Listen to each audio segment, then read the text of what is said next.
Hi students, അപ്പോൾ നമ്മൾ polity class start ചെയ്യാണ്. നിങ്ങൾക്ക് അറിയാവുന്ന പോലെ ഇതൊരു ഡെമോ ക്ലാസ് ആണ്. ബട്ട് ഇത് വെറും ഒരു ഐവാഷ് ആയിരിക്കില്ല. I promise that. ഈ ക്ലാസ് കാണുന്നത് കൊണ്ട് നിങ്ങൾക്ക് ഡെഫിനറ്റ്ലി ബെനിഫിറ്റ് ഉണ്ടാവും. ഒരു 10 കോൺസെപ്റ്റ് എങ്കിലും മിനിമം നിങ്ങൾക്ക് ഈ ക്ലാസ്സിൽ നിന്ന് ലഭിക്കും. പിന്നെ ഇന്ന് ഞാൻ ക്ലാസ്സിൽ പഠിപ്പിക്കുന്ന പല കാര്യങ്ങളും നോർമൽ ബുക്സിൽ ചിലപ്പോൾ അവൈലബിൾ ആയിരിക്കില്ല. അപ്പോൾ നിങ്ങൾക്ക് ഓൾറെഡി പോളിറ്റി അറിയാവുന്ന ഒരാളാണെങ്കിൽ this will act as A enrichment class. Clear? അപ്പോൾ നമുക്ക് സ്റ്റാർട്ട് ചെയ്യാം. അപ്പോൾ ആദ്യം നമ്മൾ പഠിക്കാൻ പോകുന്ന കോൺസെപ്റ്റ് വാട്ട് ഈസ് പോളിറ്റി. നമുക്കറിയാം നമ്മുടെ സബ്ജക്റ്റ് എന്താണ് സ്റ്റുഡൻസ്? ഇന്ത്യൻ പോളിറ്റിയാണ്. അപ്പോൾ ആദ്യം പോളിറ്റി എന്ന് പറയുന്ന വാക്കിൻ്റെ അർത്ഥം നമുക്ക് മനസ്സിലാവണ്ടേ? അപ്പം നമ്മൾ സബ്ജക്റ്റ് പഠിക്കുമ്പോൾ ആരെങ്കിലും വന്ന് നമ്മളോട് ചോദിക്കുക ഈ സബ്ജക്റ്റിൻ്റെ അർത്ഥം എന്താണ്, നമുക്ക് പറഞ്ഞു കൊടുക്കാൻ പറ്റണ്ടേ? പലപ്പോഴും ഈ ആസ്പെക്റ്റ് കവേർഡ് ആവാറില്ല. I will try to explain it. Okay, അപ്പം ഇന്ത്യൻ പോളിറ്റി അതാണ് നമ്മുടെ സബ്ജക്റ്റ്. അപ്പോൾ ആദ്യം നമുക്ക് പോളിറ്റി എന്താണെന്നുള്ളത് മനസ്സിലാവണം. ഓക്കെ, അപ്പോൾ ഈ പോളിറ്റിയെ നിങ്ങൾക്ക് വേണമെങ്കിൽ എന്ത് വിളിക്കാം? പൊളിറ്റിക്കൽ സിസ്റ്റം എന്നും വിളിക്കാം. അങ്ങനെ വിളിച്ചത് കൊണ്ടും തെറ്റില്ല. സോ പോളിറ്റിയെ നിങ്ങൾക്ക് പൊളിറ്റിക്കൽ സിസ്റ്റം എന്നും വിളിക്കാം. ഇനി നമുക്കിതിൻ്റെ ഡെഫിനേഷനിലേക്ക് പോവാം. Polity it is the organisational structure of the state. അപ്പോൾ പോളിറ്റി എന്താണ് students? It is the organisational structure of the state. അല്ലെങ്കിൽ നിങ്ങൾക്ക് ഇതിനെ എങ്ങനെ ഡിഫൈൻ ചെയ്യാം? System or form of governance of a state. അപ്പോൾ ഇത് ഞാൻ ക്രൂഡായിട്ടൊന്ന് വായിച്ചു വിട്ടതേ ഉള്ളൂ. I have not explained it. അപ്പോൾ അടുത്ത സ്ലൈഡിൽ I will give you the conceptual clarity which is needed. Okay, അപ്പോൾ നമുക്ക് ബ്ലാങ്ക് സ്ലൈഡിൽ ഇത് മനസ്സിലാക്കാൻ ശ്രമിക്കാം. അപ്പം ഞാൻ പറഞ്ഞു പോളിറ്റി.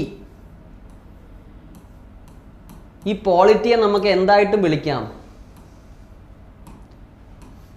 പൊളിറ്റിക്കൽ സിസ്റ്റം എന്നും വിളിക്കാം. ഓക്കെ, നിങ്ങൾ എങ്ങനെ വിളിച്ചാലും it is going to be correct.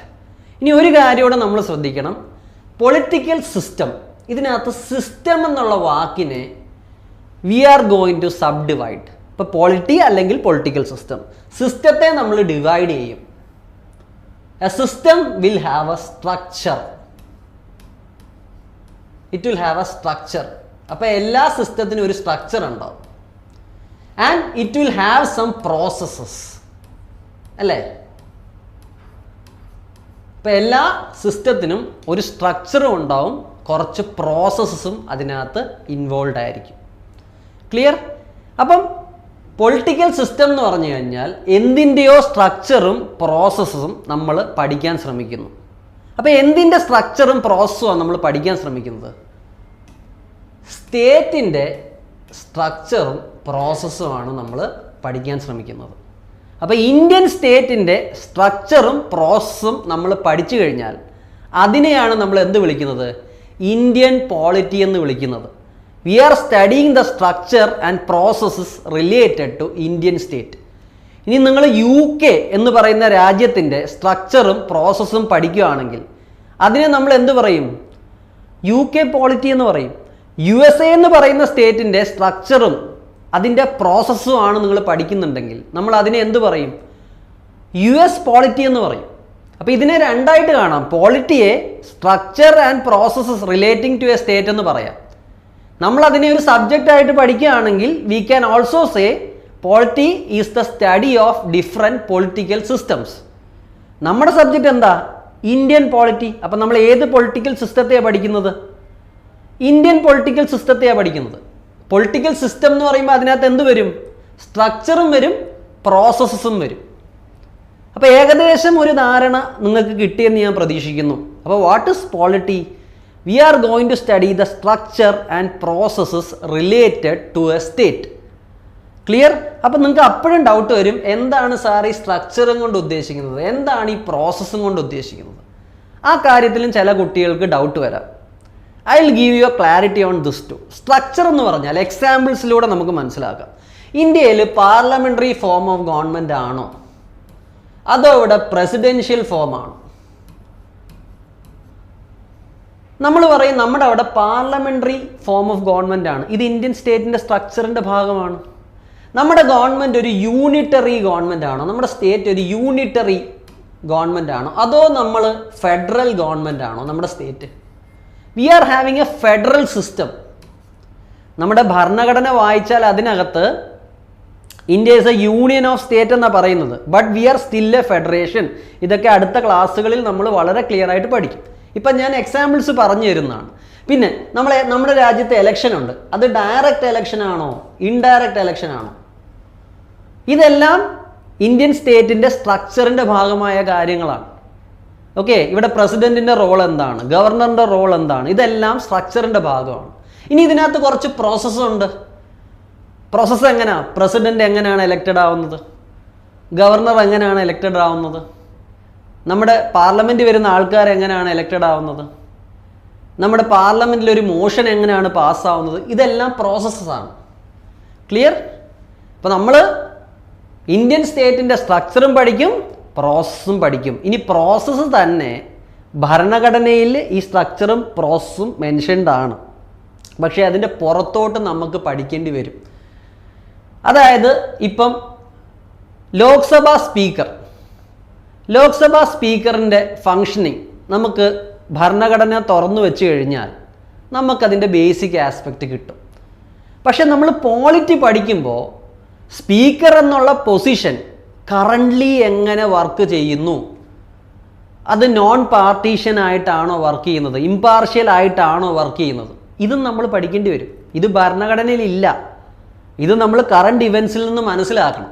ഇപ്പോൾ ഗവർണറിനെ പറ്റിയുള്ള ബേസിക് കാര്യങ്ങൾ ഭരണഘടനയിലുണ്ട്. ഗവർണർ എന്ന് പറഞ്ഞ ഓർഗനൈസേഷൻ അല്ലെങ്കിൽ ഇൻസ്റ്റിറ്റ്യൂഷൻ അല്ലെങ്കിൽ പേഴ്സണാലിറ്റി, ഇതിൻ്റെ സ്ട്രക്ചറും ചില ബേസിക്സും നമുക്ക് ഭരണഘടനയ്ക്ക് അകത്തുനിന്ന് കിട്ടും. പക്ഷേ നമുക്കത് മാത്രം പഠിച്ചാൽ പോരാ. ഗവർണർ എന്ന് പറഞ്ഞ പോസ്റ്റ് ഭരണഘടന വിഭാവന ചെയ്ത പോലെ തന്നെയാണോ ഇപ്പോൾ വർക്ക് ചെയ്യുന്നത്? ഗവർണറും ചീഫ് മിനിസ്റ്ററും ആയിട്ട് പ്രശ്നമുണ്ടോ? കറണ്ട് അഫയേഴ്സ് ആണ്. So we have to incorporate that. അപ്പോൾ ഭരണഘടനയെ പറഞ്ഞ പ്രോസസ് അല്ല, ആക്ച്വൽ വാട്ട് ഈസ് ഹാപ്പനിങ് അതുകൂടെ നമ്മൾ പഠിക്കണം. അപ്പം നിങ്ങൾ മനസ്സിലാക്കേണ്ടത്, ഞാൻ ഇതിലൂടെ പറഞ്ഞു വെക്കാൻ ആഗ്രഹിക്കുന്ന ഒരു കാര്യം, Indian polity is a wider concept compared to constitution of India. ചിലർ വിചാരിക്കുന്ന ഒരു കാര്യം, പോളിറ്റി എന്ന് പറഞ്ഞു കഴിഞ്ഞാൽ ഇന്ത്യൻ കോൺസ്റ്റിറ്റ്യൂഷൻ്റെ പഠനമാണെന്നാണ്. അത് തെറ്റാണ്. Indian polity is an umbrella term.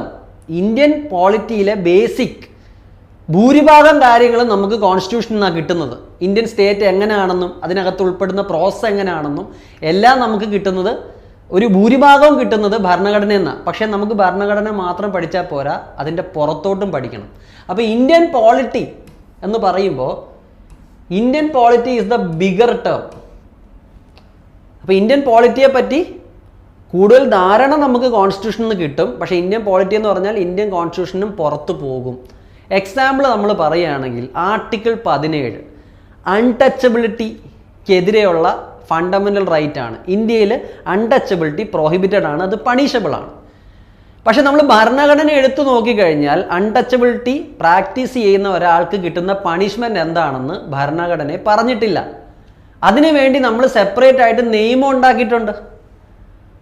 So നമുക്കതും പഠിക്കണം. അപ്പോൾ ഭരണഘടനയും പഠിക്കണം, ഭരണഘടന റിലേറ്റഡ് ആയ കാര്യങ്ങളും പഠിക്കണം. അപ്പോൾ ഇന്ത്യൻ പോളിറ്റി പഠിക്കുമ്പോൾ നമുക്ക് കുറച്ചുകൂടെ അനലിറ്റിക്കലായിട്ട് പഠിക്കേണ്ടി വരും. ഭരണഘടനയും അതിൻ്റെ പ്രവർത്തനവും കറണ്ട് പ്രവർത്തനവും എല്ലാം പഠിക്കേണ്ടി വരും. ഓക്കെ, നമുക്ക് റൈറ്റ് ടു പ്രൈവസി ഉണ്ട്. ആർട്ടിക്കിൾ 21 നമ്മൾ നോക്കിക്കഴിഞ്ഞാൽ അത് directly right to privacy mentioned അല്ലെങ്കിലും കോടതിയുടെ വിധിയിലൂടെ റൈറ്റ് ടു പ്രൈവസി ഒരു പൗരൻ്റെ ഫണ്ടമെൻ്റൽ റൈറ്റാണ്. അതിനെപ്പറ്റി പഠിക്കുമ്പോഴും ഭരണഘടനയിൽ ആർട്ടിക്കിൾ 21 മാത്രം നമ്മൾ പഠിച്ചാൽ പോരാ. ഡിജിറ്റൽ ഡേറ്റ പ്രൊട്ടക്ഷൻ ബില്ലുണ്ട്, അത് പഠിക്കണം. അത് കോൺസ്റ്റിറ്റ്യൂഷനിലുള്ള കാര്യമല്ല, പുറത്ത് നടക്കുന്ന കാര്യമാണ്. അപ്പോൾ നമ്മൾ പോളിറ്റി എന്ന് പറഞ്ഞ സബ്ജക്റ്റ് പഠിക്കുമ്പോൾ കോൺസ്റ്റിറ്റ്യൂഷൻ മാത്രം പഠിച്ചാൽ പോരാ, കോൺസ്റ്റിറ്റ്യൂഷനെ ബാധിക്കുന്ന എല്ലാ കാര്യങ്ങളും പഠിക്കണം. ക്ലിയർ? അപ്പോൾ ഇത് ക്ലിയർ ആണെന്ന് പ്രതീക്ഷിക്കുന്നു. ഇനി നമുക്ക് ഡെഫിനേഷൻ ഒന്ന് നോക്കാം. Polity it is the organisational structure of the state. Process എന്നുള്ള കാര്യം നിങ്ങൾക്ക് വേണമെങ്കിൽ എഴുതിയാൽ മതി. ഒരു ഡെഫിനേഷൻ ദിസ് വിൽ സഫൈസ്. അല്ലെങ്കിൽ it is a system or form of governance of a state. അപ്പോൾ ഇതിനകത്ത് പ്രോസസ്സ് എന്ന് പറഞ്ഞ ആസ്പെക്റ്റും വരുന്നുണ്ട്. ഓക്കെ, അപ്പോൾ പോളിറ്റി ക്ലിയർ ആയല്ലോ. It is a system. അപ്പം ഇന്ത്യൻ പോളിറ്റി എന്ന് പറഞ്ഞാൽ we are basically dealing with the structure of the state and also processes relating to state. ഇപ്പോൾ ഇന്ത്യൻ സ്റ്റേറ്റിനെയാണ് പഠിക്കുകയാണെങ്കിൽ അതിൻ്റെ സ്ട്രക്ചറിനെയാണ് പഠിക്കുന്നതെങ്കിൽ നമ്മൾ ഇന്ത്യൻ പോളിറ്റി എന്ന് പറയും. ഒരു കാര്യം കൂടെ മനസ്സിലാക്കണം, കോൺസ്റ്റിറ്റ്യൂഷനെക്കാട്ടി വൈഡർ ടേം ആണ് പോളിറ്റി. ഇന്ത്യൻ സ്റ്റേറ്റിൻ്റെ സ്ട്രക്ചറിൻ്റെ ഭൂരിഭാഗവും നമ്മളെ മനസ്സിലാക്കാൻ സഹായിക്കുന്നത് കോൺസ്റ്റിറ്റ്യൂഷൻ തന്നെയാണ്. പക്ഷെ നമുക്ക് അത് മാത്രം പഠിച്ചാൽ പോരാ. ഇന്ത്യൻ പോളിറ്റിയിൽ കോൺസ്റ്റിറ്റ്യൂഷൻ്റെ വർക്കിംഗ് പഠിക്കണം, കറണ്ട് ഹാപ്പനിങ്സ് പഠിക്കണം, കോൺസ്റ്റിറ്റ്യൂഷനെ ബാധിക്കുന്ന എല്ലാ കാര്യങ്ങളും പഠിക്കണം. ഓക്കെ, സുപ്രീം കോടതിയുടെ ജഡ്ജ്മെൻറ്റ്സ് പഠിക്കണം, ഇമ്പോർട്ടൻ്റ് ആയ നിയമങ്ങൾ പഠിക്കണം. അപ്പോൾ it all becomes the part of polity. അപ്പോൾ നമ്മൾ പോളിറ്റി എന്താണെന്ന് മനസ്സിലാക്കി. Let's move on. ഇനി നിങ്ങൾക്ക് ഞാനൊരു പിക്ചറാണ് കാണിച്ചു തരുന്നത്. ഈ പിക്ചർ കണ്ടിട്ട് നിങ്ങൾക്ക് എന്തെങ്കിലും മനസ്സിലാവുന്നുണ്ടോ? Are you able to catch anything? ഈ ഒരു പിക്ചർ കണ്ടിട്ട് ഇതുകൊണ്ട് ഞാൻ കാണിക്കാൻ ശ്രമിക്കുന്നത് ഡൈവേഴ്സിറ്റിയാണ്. ഡൈവേഴ്സിറ്റി.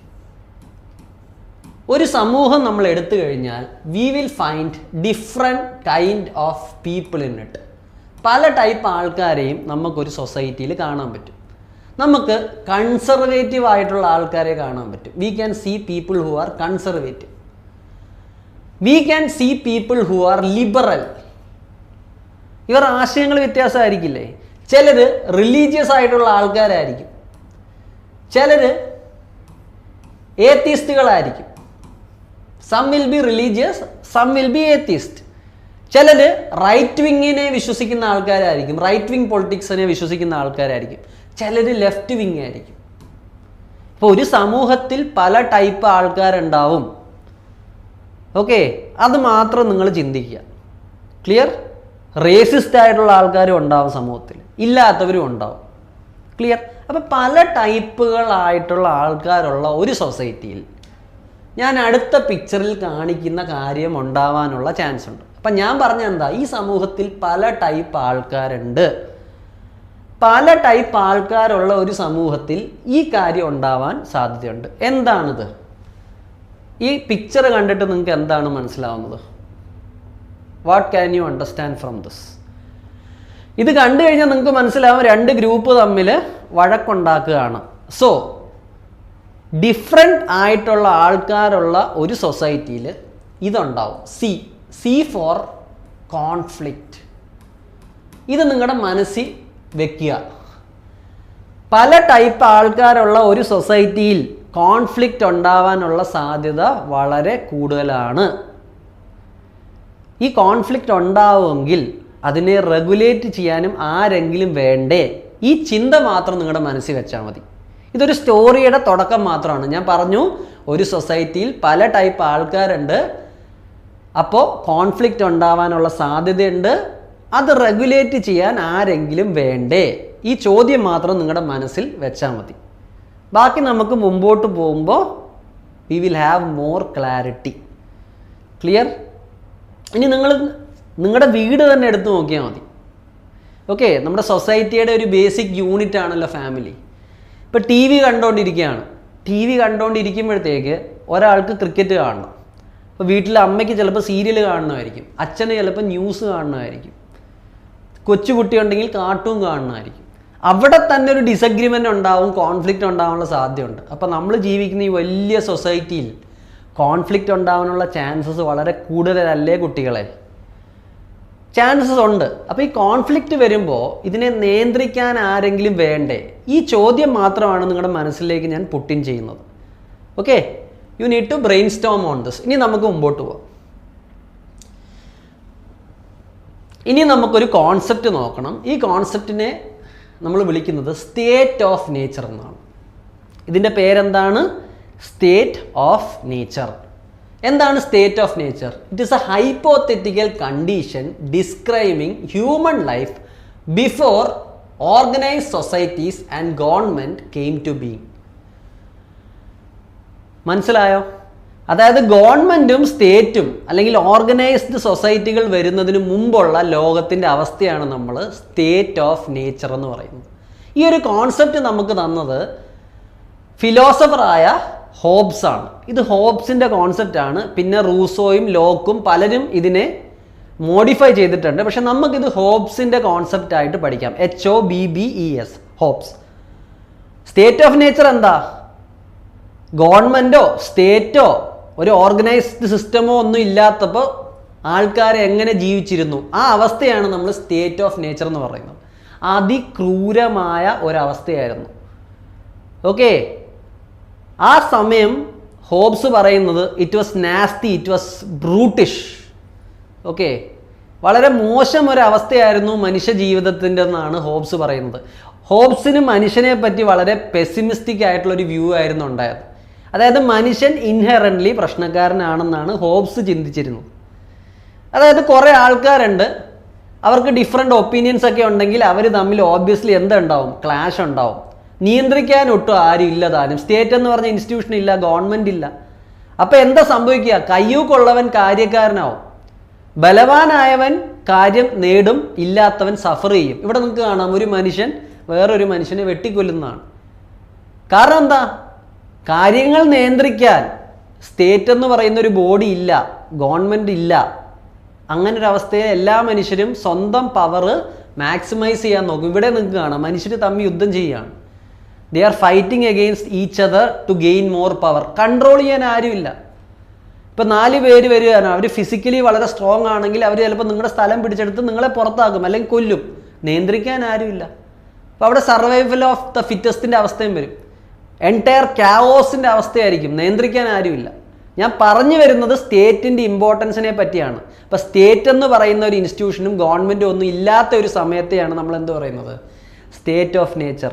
നേരത്തെ ഞാൻ സൊസൈറ്റിയെ കാണിച്ചു തന്നതും ഇതുമായിട്ട് നിങ്ങൾ കണക്ട് ചെയ്യുക. നിയന്ത്രിക്കാൻ ആരുമില്ലാത്ത ഒരു സൊസൈറ്റി അനാർക്കിയിലേക്ക് പോവും, കാവോസിലേക്ക് പോവും, രക്തച്ചൊരിച്ചിലുണ്ടാവും. ഈ സ്റ്റേറ്റ് ഓഫ് നേച്ചറിൽ മൊത്തം ബ്ലഡ് ഷെഡ് ആണെന്നാണ് ഹോബ്സ് പറഞ്ഞു വയ്ക്കുന്നത്. Okay, the concept serves as A theoretical foundation four social contract theory and justifies the need for A political authority. ആ പൊളിറ്റിക്കൽ അതോറിറ്റിയെ നമ്മൾ സ്റ്റേറ്റ് എന്ന് വിളിക്കും. സ്റ്റേറ്റിൻ്റെ ഫോർമേഷൻ്റെ കഥയാണ് നമ്മൾ പറഞ്ഞു തുടങ്ങുന്നത്. എന്തിനാണ് സ്റ്റേറ്റ് എന്ന് പറയുന്ന ഒരു ഇൻസ്റ്റിറ്റ്യൂഷൻ? ഇതിനെയൊക്കെ നിയന്ത്രിക്കാൻ തന്നെ. ഒരു നിയന്ത്രണമില്ലാതെ മനുഷ്യനെ വിട്ടു കഴിഞ്ഞാൽ വെട്ടും കുത്തും തന്നെ ആയിരിക്കും പരിണാമം. It will be chaos. ബലവാന്മാർ മാത്രം കാര്യം നേടും, നിസ്സഹായരായവരുള്ള എപ്പോഴും സഫർ ചെയ്യും. Okay, clear? ഇവിടെ ഒരു പിക്ചർ ഞാൻ കാണിച്ചിട്ടുണ്ട്. ഇതിനകത്ത് പറയുന്നത് എന്താ? സ്റ്റേറ്റ് ഓഫ് നേച്ചർ, ബെല്ലം ഒമിനം കോൺട്രാ ഒംനസ്. ഇതൊന്നും നിങ്ങൾ പഠിക്കണ്ട. Such a war as it every man against every man. എല്ലാവരും സ്വന്തം പവർ കൂട്ടാൻ ശ്രമിച്ചുകൊണ്ടിരിക്കുകയാണ്. അപ്പോൾ എന്തുണ്ടാവും? ഈ കാണുന്ന പോലെ രക്തച്ചൊരിച്ചിലുണ്ടാവും. So we need somebody to control it or some body to control it and that body would be state. Okay, സ്റ്റേറ്റിൻ്റെ യൂട്ടിലിറ്റിയാണ് നമ്മൾ നോക്കിയത്. ഇനിയും നമ്മൾ ആദ്യം ജനറലി സ്റ്റേറ്റിൻ്റെ ഒരു ആവശ്യം മനസ്സിലാക്കാൻ വേണ്ടി സൊസൈറ്റിയുടെ എക്സാമ്പിൾ എടുത്തു. പിന്നെ ഫിലോസഫറായ ഹോബ്സിൻ്റെ കാര്യവും പറഞ്ഞു. സ്റ്റേറ്റിൻ്റെ ആവശ്യം എന്താണ്, സ്റ്റേറ്റ് ഇല്ലെങ്കിൽ ഇങ്ങനെ പ്രശ്നങ്ങളുണ്ടാവും. ഇനിയും ഇന്ത്യയിൽ നിന്ന് നമുക്കൊരു എക്സാമ്പിൾ എടുക്കാം. മത്സ്യന്യായ, law of the fish.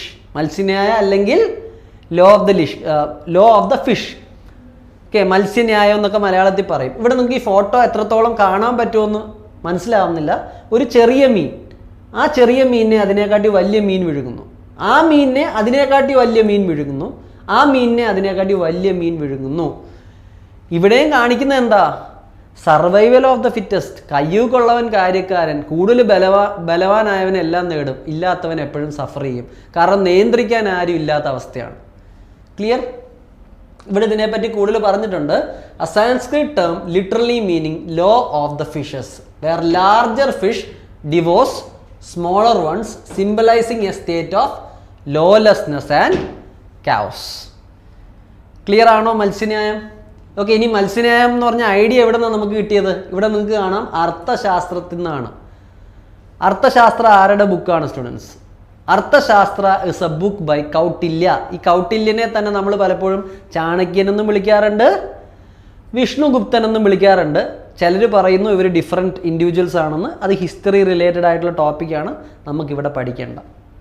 Clear? അപ്പം മത്സ്യന്യായം നിങ്ങൾക്ക് മനസ്സിലായല്ലോ. It means law of the fishes. കയ്യൂക്കുള്ളവൻ കാര്യക്കാരൻ. ആരും കൺട്രോൾ ചെയ്യാനില്ലാത്തൊരവസ്ഥ വന്നാൽ മനുഷ്യർ തമ്മിലടിക്കും. ഫിസിക്കലി സ്ട്രോങ് ആയവൻ നേടും, ഇല്ലാത്തവൻ സഫർ ചെയ്യും.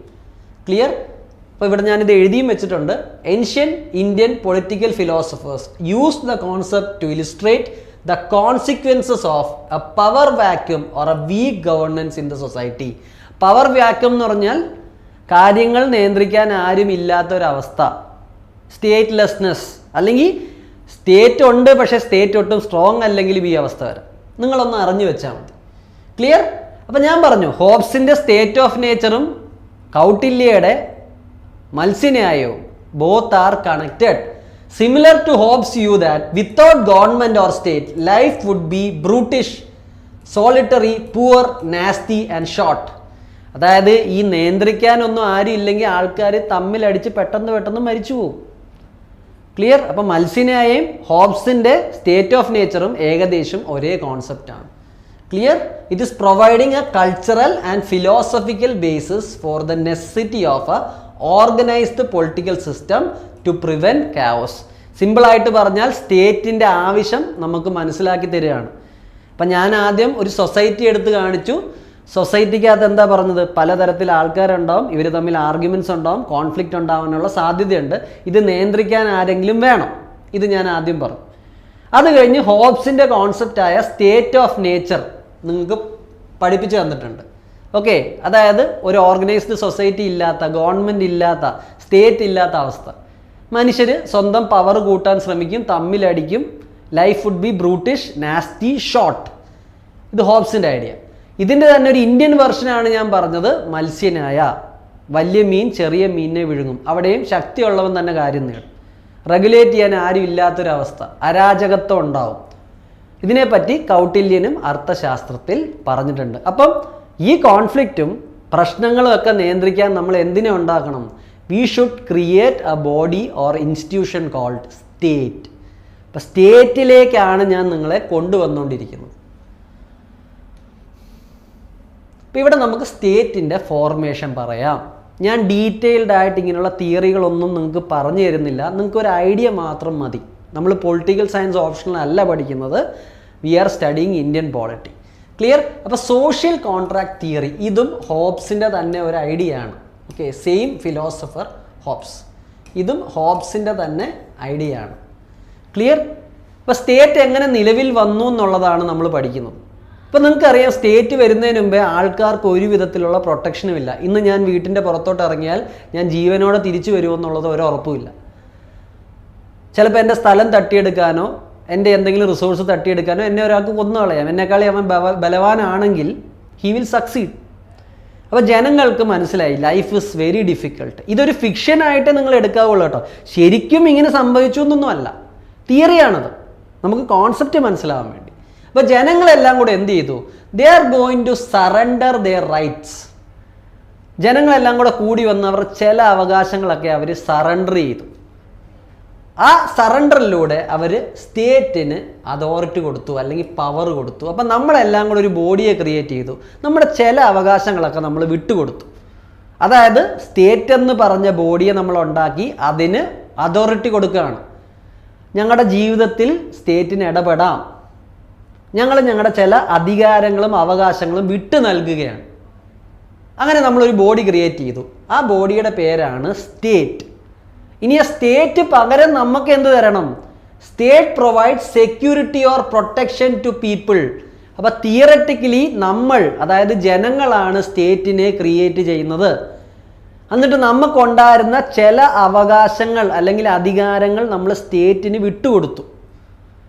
അങ്ങനെയാണ് സ്റ്റേറ്റിന് എന്ത് കിട്ടുന്നത്? അതോറിറ്റി. സോ പീപ്പിൾ അല്ലെങ്കിൽ നമ്മൾ തന്നെയാണ് സ്റ്റേറ്റിനെ ഓതറൈസ് ചെയ്യുന്നത്, സ്റ്റേറ്റിന് അതോറിറ്റി കൊടുക്കുന്നത്. നമ്മൾ കൊടുത്ത പവറാണ് സ്റ്റേറ്റിനുള്ളത്. സ്റ്റേറ്റ് അതിന് പകരം നമുക്ക് എന്ത് തരണം? പ്രൊട്ടക്ഷൻ തരണം. ക്ലിയർ? അപ്പോൾ we are the ones who are authorising the state. അപ്പോൾ മനുഷ്യൻ എന്തിനെയാണ് സ്റ്റേറ്റിനെ ക്രിയേറ്റ് ചെയ്തത്?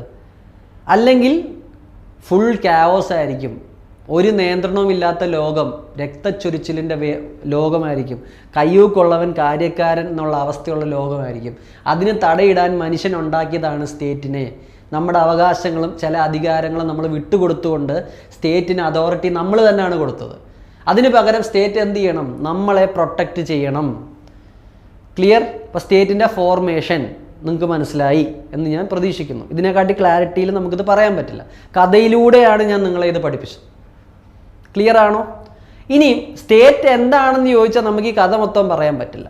അപ്പോൾ സ്റ്റേറ്റ് എന്താണെന്ന് നിങ്ങളോട് ആരെങ്കിലും ചോദിച്ചു കഴിഞ്ഞാൽ ഇവിടെ 4 ലെറ്റേഴ്സ് ഞാൻ എഴുതി വെച്ചിട്ടുണ്ട്. PTGS.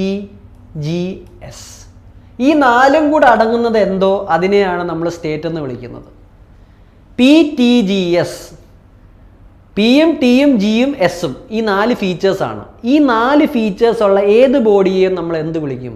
സ്റ്റേറ്റ് എന്ന് വിളിക്കും. These are the 4 elements of the state. അപ്പോൾ പി എന്താ students? P stand for population.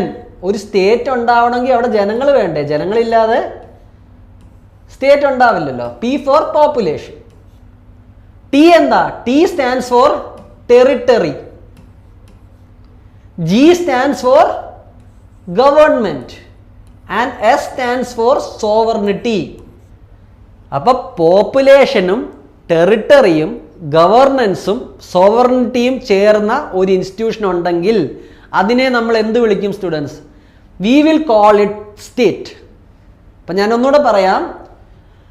പോപ്പുലേഷനും ടെറിട്ടറിയും ഗവൺമെൻറ്റും സോവർണിറ്റിയും ഉള്ള ഒരു ബോഡിയെ നമ്മൾ എന്ത് വിളിക്കും? സ്റ്റേറ്റ് എന്ന് വിളിക്കും. ഈ 4 എലിമെൻറ്റിൽ എന്തെങ്കിലും മിസ്സായാൽ അതിനെ നമുക്ക് സ്റ്റേറ്റ് എന്ന് വിളിക്കാൻ പറ്റില്ല. ക്ലിയർ? അപ്പം ഞാൻ ഒന്നുകൂടെ പറയാം. സ്റ്റേറ്റിന് 4 ബേസിക് എലിമെൻറ്റ്സ് ആണുള്ളത്. 4 എലിമെൻറ്റ്സ്. ഓക്കെ, 4 എലിമെൻറ്റ്സ് അല്ലെങ്കിൽ ഫീച്ചേഴ്സ് ഓഫ് ദ സ്റ്റേറ്റ് ഏതൊക്കെയാണ്? പോപ്പുലേഷൻ, ടെറിട്ടറി, അതുപോലെ government and lastly your sovereignty. അപ്പോൾ സാധാരണ കുട്ടികളോട് ചോദിച്ചാലും അവർ നിങ്ങളോട് പറയുന്നത് ഈ ഫീച്ചേഴ്സ് ആയിരിക്കും. Population, territory, government and sovereignty. നമുക്ക് കുറച്ചുകൂടി ഇത് എൻഹാൻസ് ചെയ്യാൻ പറ്റും. പോപ്പുലേഷൻ പോരാ, V need A permanent population. അങ്ങനെ പറയുമ്പോൾ നിങ്ങളുടെ ആൻസറിന് ഇത്തിരി ഭംഗി വരും. കാരണം ഒരു ഐലൻഡ് ഉണ്ട്, ആ ഐലൻഡിൽ ആരുമില്ല. നിങ്ങളവിടെ ഒരു ഫെസ്റ്റ് വെച്ചു. ഫെസ്റ്റ് വെച്ചിട്ട് 1,00,000 പേര് അവിടെ വന്നു. ഫെസ്റ്റ് കഴിയുമ്പോൾ അവരെല്ലാം അങ്ങ് തിരിച്ചുപോയി. ആ കേസിൽ ആ സ്ഥലത്തിനെ നിങ്ങൾക്കൊരു സ്റ്റേറ്റായിട്ട് കാണാൻ പറ്റില്ല. കാരണം അവിടെ പെർമനൻറ്റ് പോപ്പുലേഷൻ ഇല്ല. കുറച്ച് നാളത്തേക്ക് ആൾക്കാർ വന്നു, അവർ തിരിച്ചു പോയി. അത് പോരാ. ഒരു സ്റ്റേറ്റ് ആണെങ്കിൽ അവിടെ പെർമനൻ്റ്ലി റിസൈഡ് ചെയ്യുന്ന പോപ്പുലേഷൻ ആവശ്യമാണ്. രണ്ടാമത്തെ ടെറിട്ടറി. ഇത് വലിയ ഇമ്പോർട്ടൻ്റ് ആയിട്ടുള്ള കോൺസെപ്റ്റ് അല്ല. ഓക്കെ, ടെറിട്ടറി എന്ന് പറഞ്ഞാൽ സ്ഥലമില്ലാതെ, ഫിസിക്കൽ ടെറിട്ടറി ഇല്ലാതെ ഒരു സ്റ്റേറ്റിനും നിലനിൽക്കാൻ പറ്റില്ല. ഓക്കെ, നിങ്ങൾ ഈ കൺട്രി എന്ന് പറഞ്ഞ വാക്ക് കേട്ടിട്ടില്ലേ? Country is more related to territory. ഒരു ഫിസിക്കൽ ഏരിയയാണ് കൺട്രി. കൺട്രി എന്ന് പറയുമ്പോൾ it is more related to physical area. State എന്ന് പറയുമ്പോൾ ഈ 4 ഫീച്ചേഴ്സ് വരും. നേഷൻ എന്ന് പറയുമ്പോൾ അത് എൻറ്റയർലി വേറെ ഒരു കോൺസെപ്റ്റാണ്. It is connected but it is different. നമ്മൾ അടുത്ത ക്ലാസ്സിൽ പഠിക്കും സ്റ്റേറ്റും നേഷനും തമ്മിലുള്ള വ്യത്യാസം. It is a mental construct nation എന്ന് പറഞ്ഞാൽ. ഇനി ഗവൺമെൻറ് ഉണ്ട്. അപ്പം ഞാൻ പറഞ്ഞു ഒരു സ്റ്റേറ്റ് ആണെങ്കിൽ അവിടെ പെർമനൻറ്റ് പോപ്പുലേഷൻ വേണം, ടെറിട്ടറി വേണം, ഗവൺമെൻറ് വേണം. ഇനി ഗവൺമെൻറ് എന്ന് പറയുമ്പോഴും നിങ്ങൾക്ക് ഒരു കാര്യം ആഡ് ചെയ്യാം. We need a effective government. പേരിനൊരു പാവ സർക്കാർ ഉണ്ടായിട്ട് കാര്യമില്ല. പാവ സർക്കാരിന് ആരെയും നിയന്ത്രിക്കാൻ പറ്റില്ല. അല്ലെങ്കിൽ ഓവറായിട്ട് ചിലപ്പോൾ പ്രശ്നം ഉണ്ടാക്കുന്ന സർക്കാരുകളുണ്ട്. പാവ സർക്കാർ, ഒരു പവറും ഇല്ലാത്തൊരു സർക്കാർ. എന്താണ്? ആൾക്കാരെല്ലാം തോന്നുന്ന പോലെ നടക്കുന്നു. AK-47 എടുക്കുന്നു, വഴിയിലെല്ലാം വെടിവെപ്പും ബോംബ് സ്ഫോടനം നടക്കുന്നു. അങ്ങനൊരു സ്ഥലത്തെ നമുക്കൊരു പ്രോപ്പർ സ്റ്റേറ്റ് ആയിട്ട് കാണാൻ കഴിയില്ല. വെറുതെ ഒരു ഗവൺമെൻറ് ഉണ്ടായാൽ പോരാ. V need a effective government. പിന്നെ ഓബ്വിയസ്ലി പരമാധികാരം ഉണ്ടാവണം, സോവർണിറ്റി ഉണ്ടാവണം. ഈ 4 ഫീച്ചേഴ്സ് നമ്മൾ ഇന്ന് കവർ ചെയ്യും കേട്ടോ, ഇൻ ഡീറ്റെയിൽ. ഒരു ബുക്കിലും ഇല്ലാത്ത രീതിയിൽ ക്ലാരിറ്റിയിൽ വി വിൽ കവർ. അപ്പോൾ ഒരു സ്റ്റേറ്റ് ഉണ്ടാവണമെങ്കിൽ അതിന് 4 എലിമെൻ്റ് ഉണ്ടാവണം. A permanent population, a territory and also effective government with sovereignty. അപ്പോൾ permanent population, territory, effective government and sovereignty. ഇത് 4ഉം ഉള്ളത് എന്തോ അതാണ് എന്ത്? സ്റ്റേറ്റ്. ഓക്കെ, അപ്പോൾ ടെറിട്ടറി എന്ന് പറയുന്ന എലിമെൻറ്റ് നമുക്ക് അധികം പഠിക്കാനില്ല. This is very easy. അതുകൊണ്ട് ഞാൻ അത് സ്കിപ്പ് ചെയ്യാണ്. എല്ലാവർക്കും അറിയാം ടെറിട്ടറി എന്ന് പറഞ്ഞ സ്ഥലം. Okay, let's move on. ഇതൊക്കെ നമ്മൾ നോക്കിയതാണ്. നിങ്ങൾക്ക് സ്ലൈഡ്സിൽ പിന്നീട് ദിസ് വിൽ ബി അവൈലബിൾ. ഇനി 2 വാക്കുകൾ ഞാനിവിടെ പറഞ്ഞു പോയി. അതായത് പവർ എന്നുള്ള വാക്കും അതോറിറ്റി എന്നുള്ള വാക്കും. അതായത് എവിടെയാണ് ഞാനിത് പറഞ്ഞത്?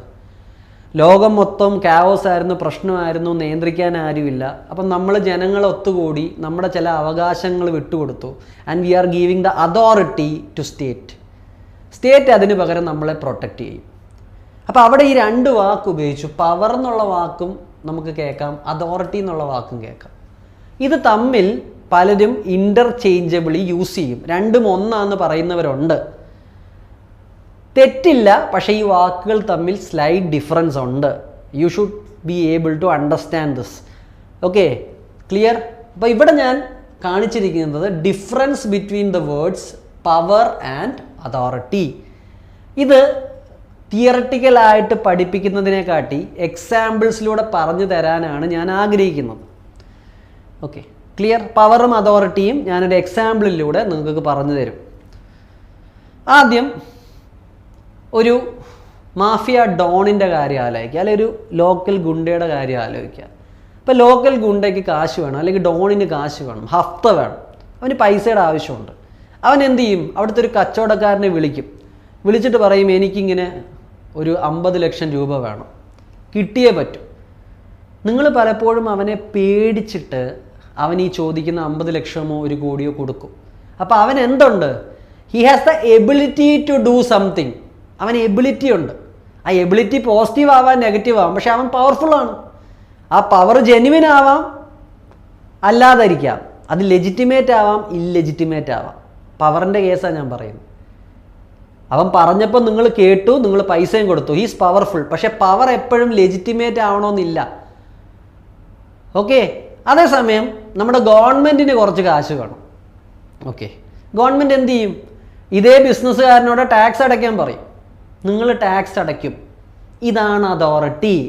കാരണം ഗവൺമെൻറ്റിന് നിങ്ങളുടെ കയ്യിൽ നിന്ന് ചുങ്കം പിരിക്കാനുള്ള അതോറിറ്റി ഉണ്ട്. ജനങ്ങൾ തന്നെയാണ് സ്റ്റേറ്റിന് അതോറിറ്റി കൊടുത്തത്. ആ അതോറിറ്റി തന്നെയാണ് ഗവൺമെൻറ്റിൻ്റെ കയ്യിലുള്ളത്.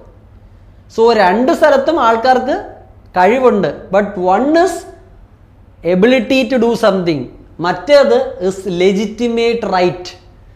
Power is your ability to influence others.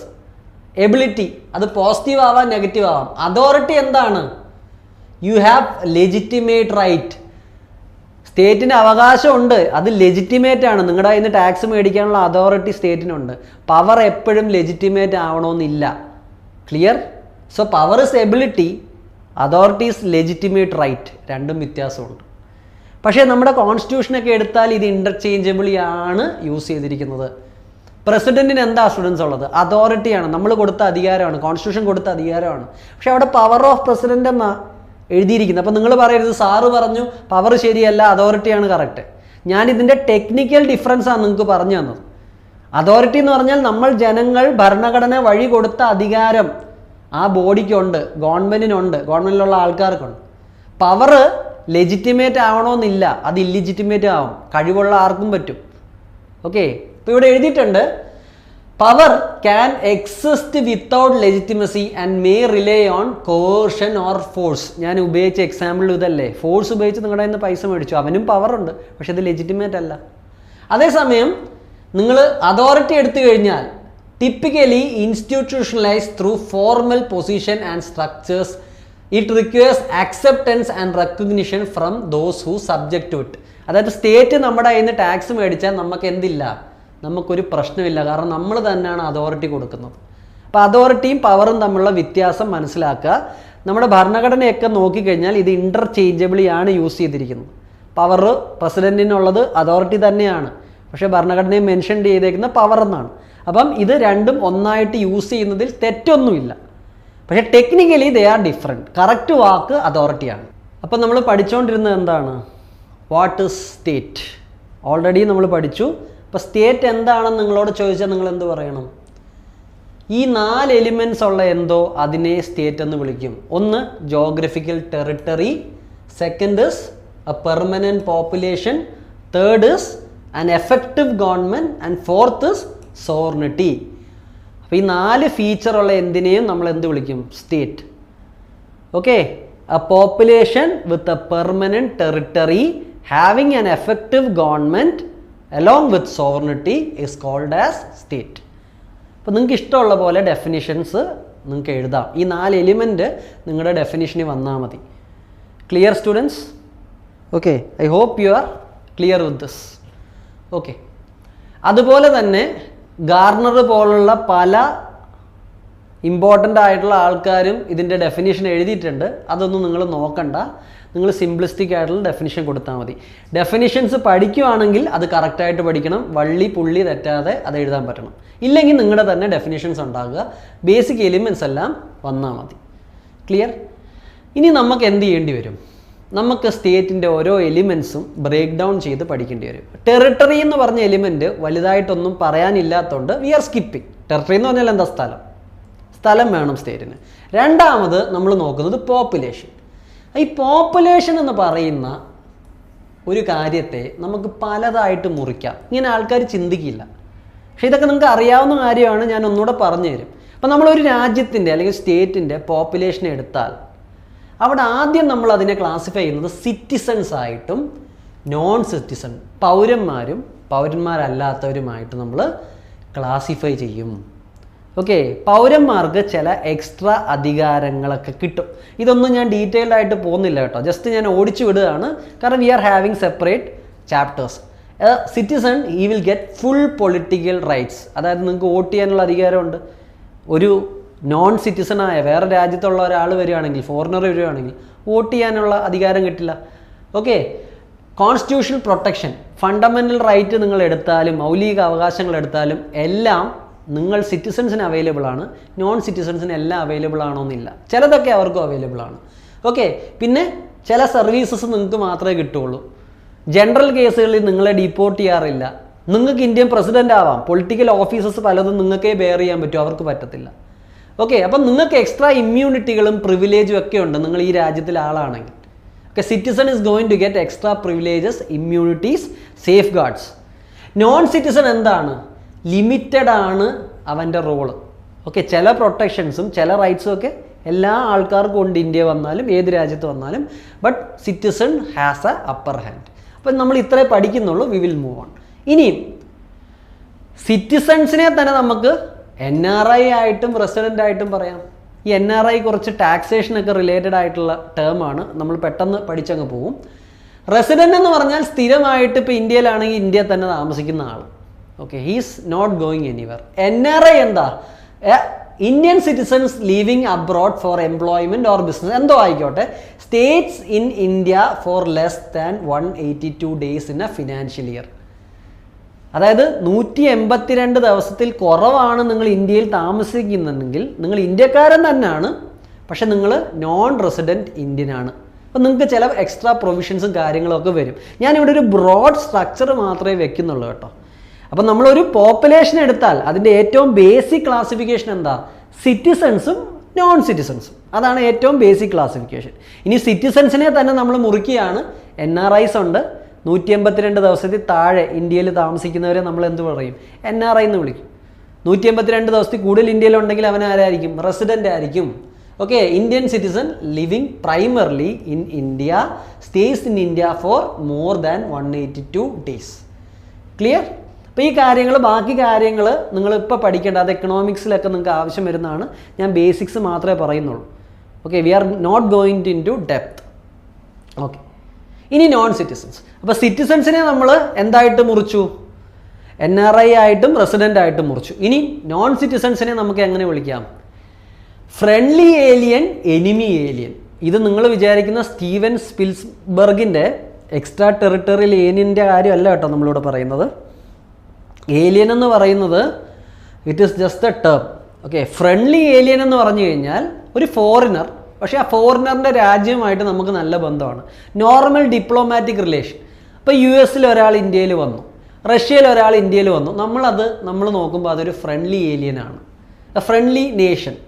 നമ്മളുമായിട്ട് സൗഹൃദമുള്ള ഒരു രാജ്യത്തിൻ്റെ പൗരൻ ഇന്ത്യയിൽ വന്നാൽ he's considered to be a friendly alien. Foreign nationals from countries with favourable diplomatic relations often granted special privilege through bilateral agreements. ഇത് കാണാതൊന്നും പഠിക്കേണ്ട, ഐഡിയ പഠിച്ചാൽ മതി. ഇനി എനിമി ഏലിയൻ ആരാണ്? A foreign country which has problems with us. നമ്മളുമായിട്ട് പ്രശ്നമുള്ള ഒരു രാജ്യം, നമ്മളുമായിട്ട് യുദ്ധത്തിലിരിക്കുന്ന രാജ്യം ആയിക്കോട്ടെ, ഇങ്ങനെയുള്ള രാജ്യത്തിലെ ഒരു പൗരൻ ഇന്ത്യയെ സംബന്ധിച്ചോളം he's a enemy alien. A foreign national from countries at war with the host nation subject to additional restriction. ഇപ്പോൾ പാകിസ്ഥാനിലെ സിറ്റിസൺ പലപ്പോഴും നമുക്ക് ഒരു ഏലിയനാണ്, എനിമി ഏലിയനാണ്. കാരണം ആ രാജ്യം നമ്മൾ തമ്മിൽ യുദ്ധമാണ്. അപ്പോൾ അവർക്കിവിടെ ചില പ്രിവിലേജുകളൊന്നും കിട്ടത്തില്ല. ഒരു ഫ്രണ്ട്ലി ഏലിയൻ, നമ്മളുമായിട്ട് സൗഹൃദത്തിലുള്ള ഒരു രാജ്യത്തിൻ്റെ സിറ്റിസണിന് കിട്ടുന്ന അധികാരങ്ങളൊന്നും എനിമി ഏലിയന് കിട്ടില്ല. ക്ലിയർ? അപ്പോൾ ഫ്രണ്ട്ലി ഏലിയൻ, എനിമി ഏലിയൻ രണ്ടും നോൺ സിറ്റിസൺ ആണ്. ഫ്രണ്ട്ലി ഏലിയൻ എന്ന് പറഞ്ഞാൽ നമ്മളുമായിട്ട് സൗഹൃദമുള്ള ഒരു രാജ്യത്തിലെ പൗരൻ, ഇത് നമ്മളുമായിട്ട് യുദ്ധത്തിൽ അല്ലെങ്കിൽ മോശമായ റിലേഷനുള്ള ഒരു രാജ്യത്തിലെ പൗരൻ. ഇനി ലീഗൽ മൈഗ്രൻ്റ് എന്താണ്? നമ്മുടെ നാട്ടിലേക്ക് വരുന്ന ആൾക്കാരാണ്, പക്ഷേ അവർക്ക് വരാൻ രണ്ട് രീതികളുണ്ട്. ഒന്ന്, അവർക്ക് ലീഗലി വരാം. അവർ വിസയും പാസ്പോർട്ടും ഒക്കെ ആയിട്ട് ലീഗലായിട്ട് വരുവാണെങ്കിൽ അവരെ നമ്മൾ ലീഗൽ മൈഗ്രൻ്റ് എന്ന് പറയും. ഇനി അവർ പ്രോപ്പർ പേപ്പർ ഒന്നും ഇല്ലാതെ വെട്ടിപ്പും തട്ടിപ്പിലൂടെയാണ് ഇന്ത്യയിൽ വന്നെങ്കിൽ അവരെ നമ്മൾ എന്ത് വിളിക്കും? ഇല്ലീഗൽ മൈഗ്രൻ്റ് എന്ന് വിളിക്കും. ഇനി ഇല്ലീഗൽ മൈഗ്രൻ്റ് എന്ന് പറഞ്ഞാൽ രണ്ട് രീതിയിൽ ഇവരെ തരംതിരിക്കാം. ഒന്ന്, അവർ പേപ്പർ ഒന്നും ഇല്ലാതെ അല്ലെങ്കിൽ ഫോർജ്ഡ് ആയിട്ടുള്ള ഫേക്ക് ഡോക്യുമെൻറ്റ്സ്, ഒന്നുകിൽ ഡോക്യുമെൻ്റ് ഇല്ലാതെ അല്ലെങ്കിൽ ഫേക്ക് ഡോക്യുമെൻറ്റ്സോടെ ഇന്ത്യയിൽ വന്നു, ഇവർ ഇല്ലീഗൽ മൈഗ്രൻസ് ആണ്. ഇപ്പോൾ ഡ്യൂപ്ലിക്കേറ്റ് ആധാറൊക്കെ ബംഗാളിൽ അടിക്കുന്ന കാര്യങ്ങളൊക്കെ നിങ്ങൾ കേട്ടിട്ടുണ്ട്. അത് കൂടാതെ അവർ ലീഗൽ ഡോക്യുമെൻ്റ് ഒക്കെ ആയിട്ടാണ് വന്നത്. പക്ഷേ അവർ ഓവർ സ്റ്റേ ചെയ്തു. അതായത് അവർക്ക് 100 ദിവസം ഇവിടെ താമസിക്കാൻ അധികാരമുള്ളൂ. 101ാമത്തെ ദിവസം അവരിവിടെ താമസിച്ചാൽ അവർ ഇല്ലീഗൽ മൈഗ്രൻ്റ് ആണ്. അപ്പോൾ ഒന്നുകിൽ അവർ ഡോക്യുമെൻ്റ് ഇല്ലാതെയോ അല്ലെങ്കിൽ ഫേക്ക് ഡോക്യുമെൻറ്റും കൊണ്ട് വന്നു, അല്ലെങ്കിൽ അവർ നിശ്ചയിക്കപ്പെട്ട പീരീഡിനെക്കാട്ടി കൂടുതൽ ഇന്ത്യയിൽ നിന്നു. ഇങ്ങനെ ഉണ്ടെങ്കിൽ അവരെ എന്തായിട്ട് കണക്കാക്കും? Illegal immigrant, individuals who has entered or remained in a country without legal authorization, proper documentation or after visa expiration. Okay, അപ്പോൾ ഒന്നുകിൽ അവർ ഡോക്യുമെൻ്റ് ഇല്ലാതെയോ കള്ള ഡോക്യുമെൻറ്റിലോ ഒരു രാജ്യത്ത് കടന്നുകൂടിയവർ, അല്ലെങ്കിൽ അവരുടെ കാലാവധി വിസയുടെ പരിധി കഴിഞ്ഞിട്ടും നിൽക്കുന്നവർ, ഇവരെ നമ്മൾ എന്തായിട്ട് കാണും? ഇല്ലീഗൽ മൈഗ്രൻ്റ് ആയിട്ട് കാണും. ഇനി റെഫ്യൂജി എന്ന് പറയുന്ന ഒരു ഗ്രൂപ്പുണ്ട്. ആരാണ് ഈ റെഫ്യൂജി? സ്വന്തം രാജ്യത്തിൽ നിലനിൽക്കാൻ ബുദ്ധിമുട്ടുന്ന ആൾക്കാർ. They are usually getting persecuted. അപ്പോൾ അവരുടെ രാജ്യത്തിൽ അവർ പെർസിക്യൂഷൻ നേരിടുന്നു, പീഡനം നേരിടുന്നു. അപ്പോൾ ജീവനിൽ കൊതിച്ച് അവർ അയൽ രാജ്യത്തേക്കൊക്കെ മൈഗ്രേറ്റ് ചെയ്യും. ഇങ്ങനെയുള്ളവരെയാണ് നമ്മൾ എന്ത് വിളിക്കുന്നത്? Refugees. Individuals who have fled their country due to persecution, war, violence, disaster.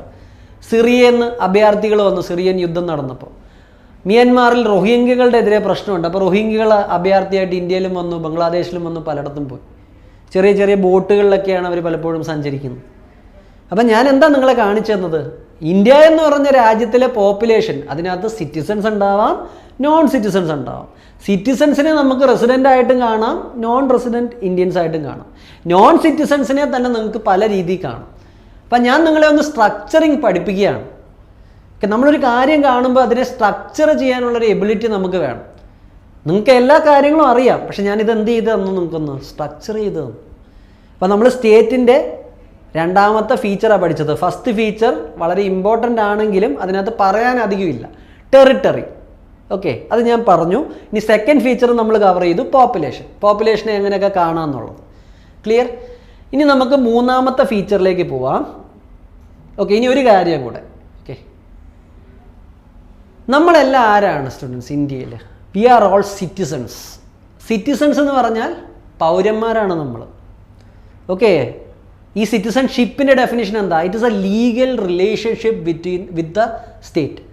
A legal relation between the citizen and state is called as citizenship. നമ്മളെല്ലാം സിറ്റിസൺസ് ആണ്. പക്ഷെ വേറൊരു പദവും ഞാനിവിടെ ഉപയോഗിച്ചിട്ടുണ്ട്, സബ്ജക്റ്റ്. സിറ്റിസണും സബ്ജക്റ്റും തമ്മിൽ എന്താ വ്യത്യാസം? ബ്രിട്ടീഷിൻ്റെ ഭരണകാലത്ത് നമ്മൾ സബ്ജക്റ്റുകളാണ്, ബ്രിട്ടീഷ് രാജ്ഞിയുടെ സബ്ജക്റ്റാണ്. രാജഭരണകാലത്ത് നമ്മളെല്ലാം സബ്ജക്റ്റാണ്, പ്രജയാണ്. രാജാവിന് തോന്നുന്ന പോലെ ചിലപ്പോൾ നമ്മുടെ കേസ് ചെയ്യാം. സിറ്റിസൺ ആകുമ്പോൾ അങ്ങനല്ല. We are a citizen of a state. നമുക്ക് ചില പവറുകളുണ്ട്, നമുക്ക് ചില റൈറ്റ്സ് ഉണ്ട്, ചില ഇമ്മ്യൂണിറ്റീസ് ഉണ്ട്, ചില പ്രിവിലേജസ് ഉണ്ട്. അപ്പോൾ കൊളോണിയൽ ടൈമിലോ രാജഭരണകാലത്തോ we are considered to be a subject.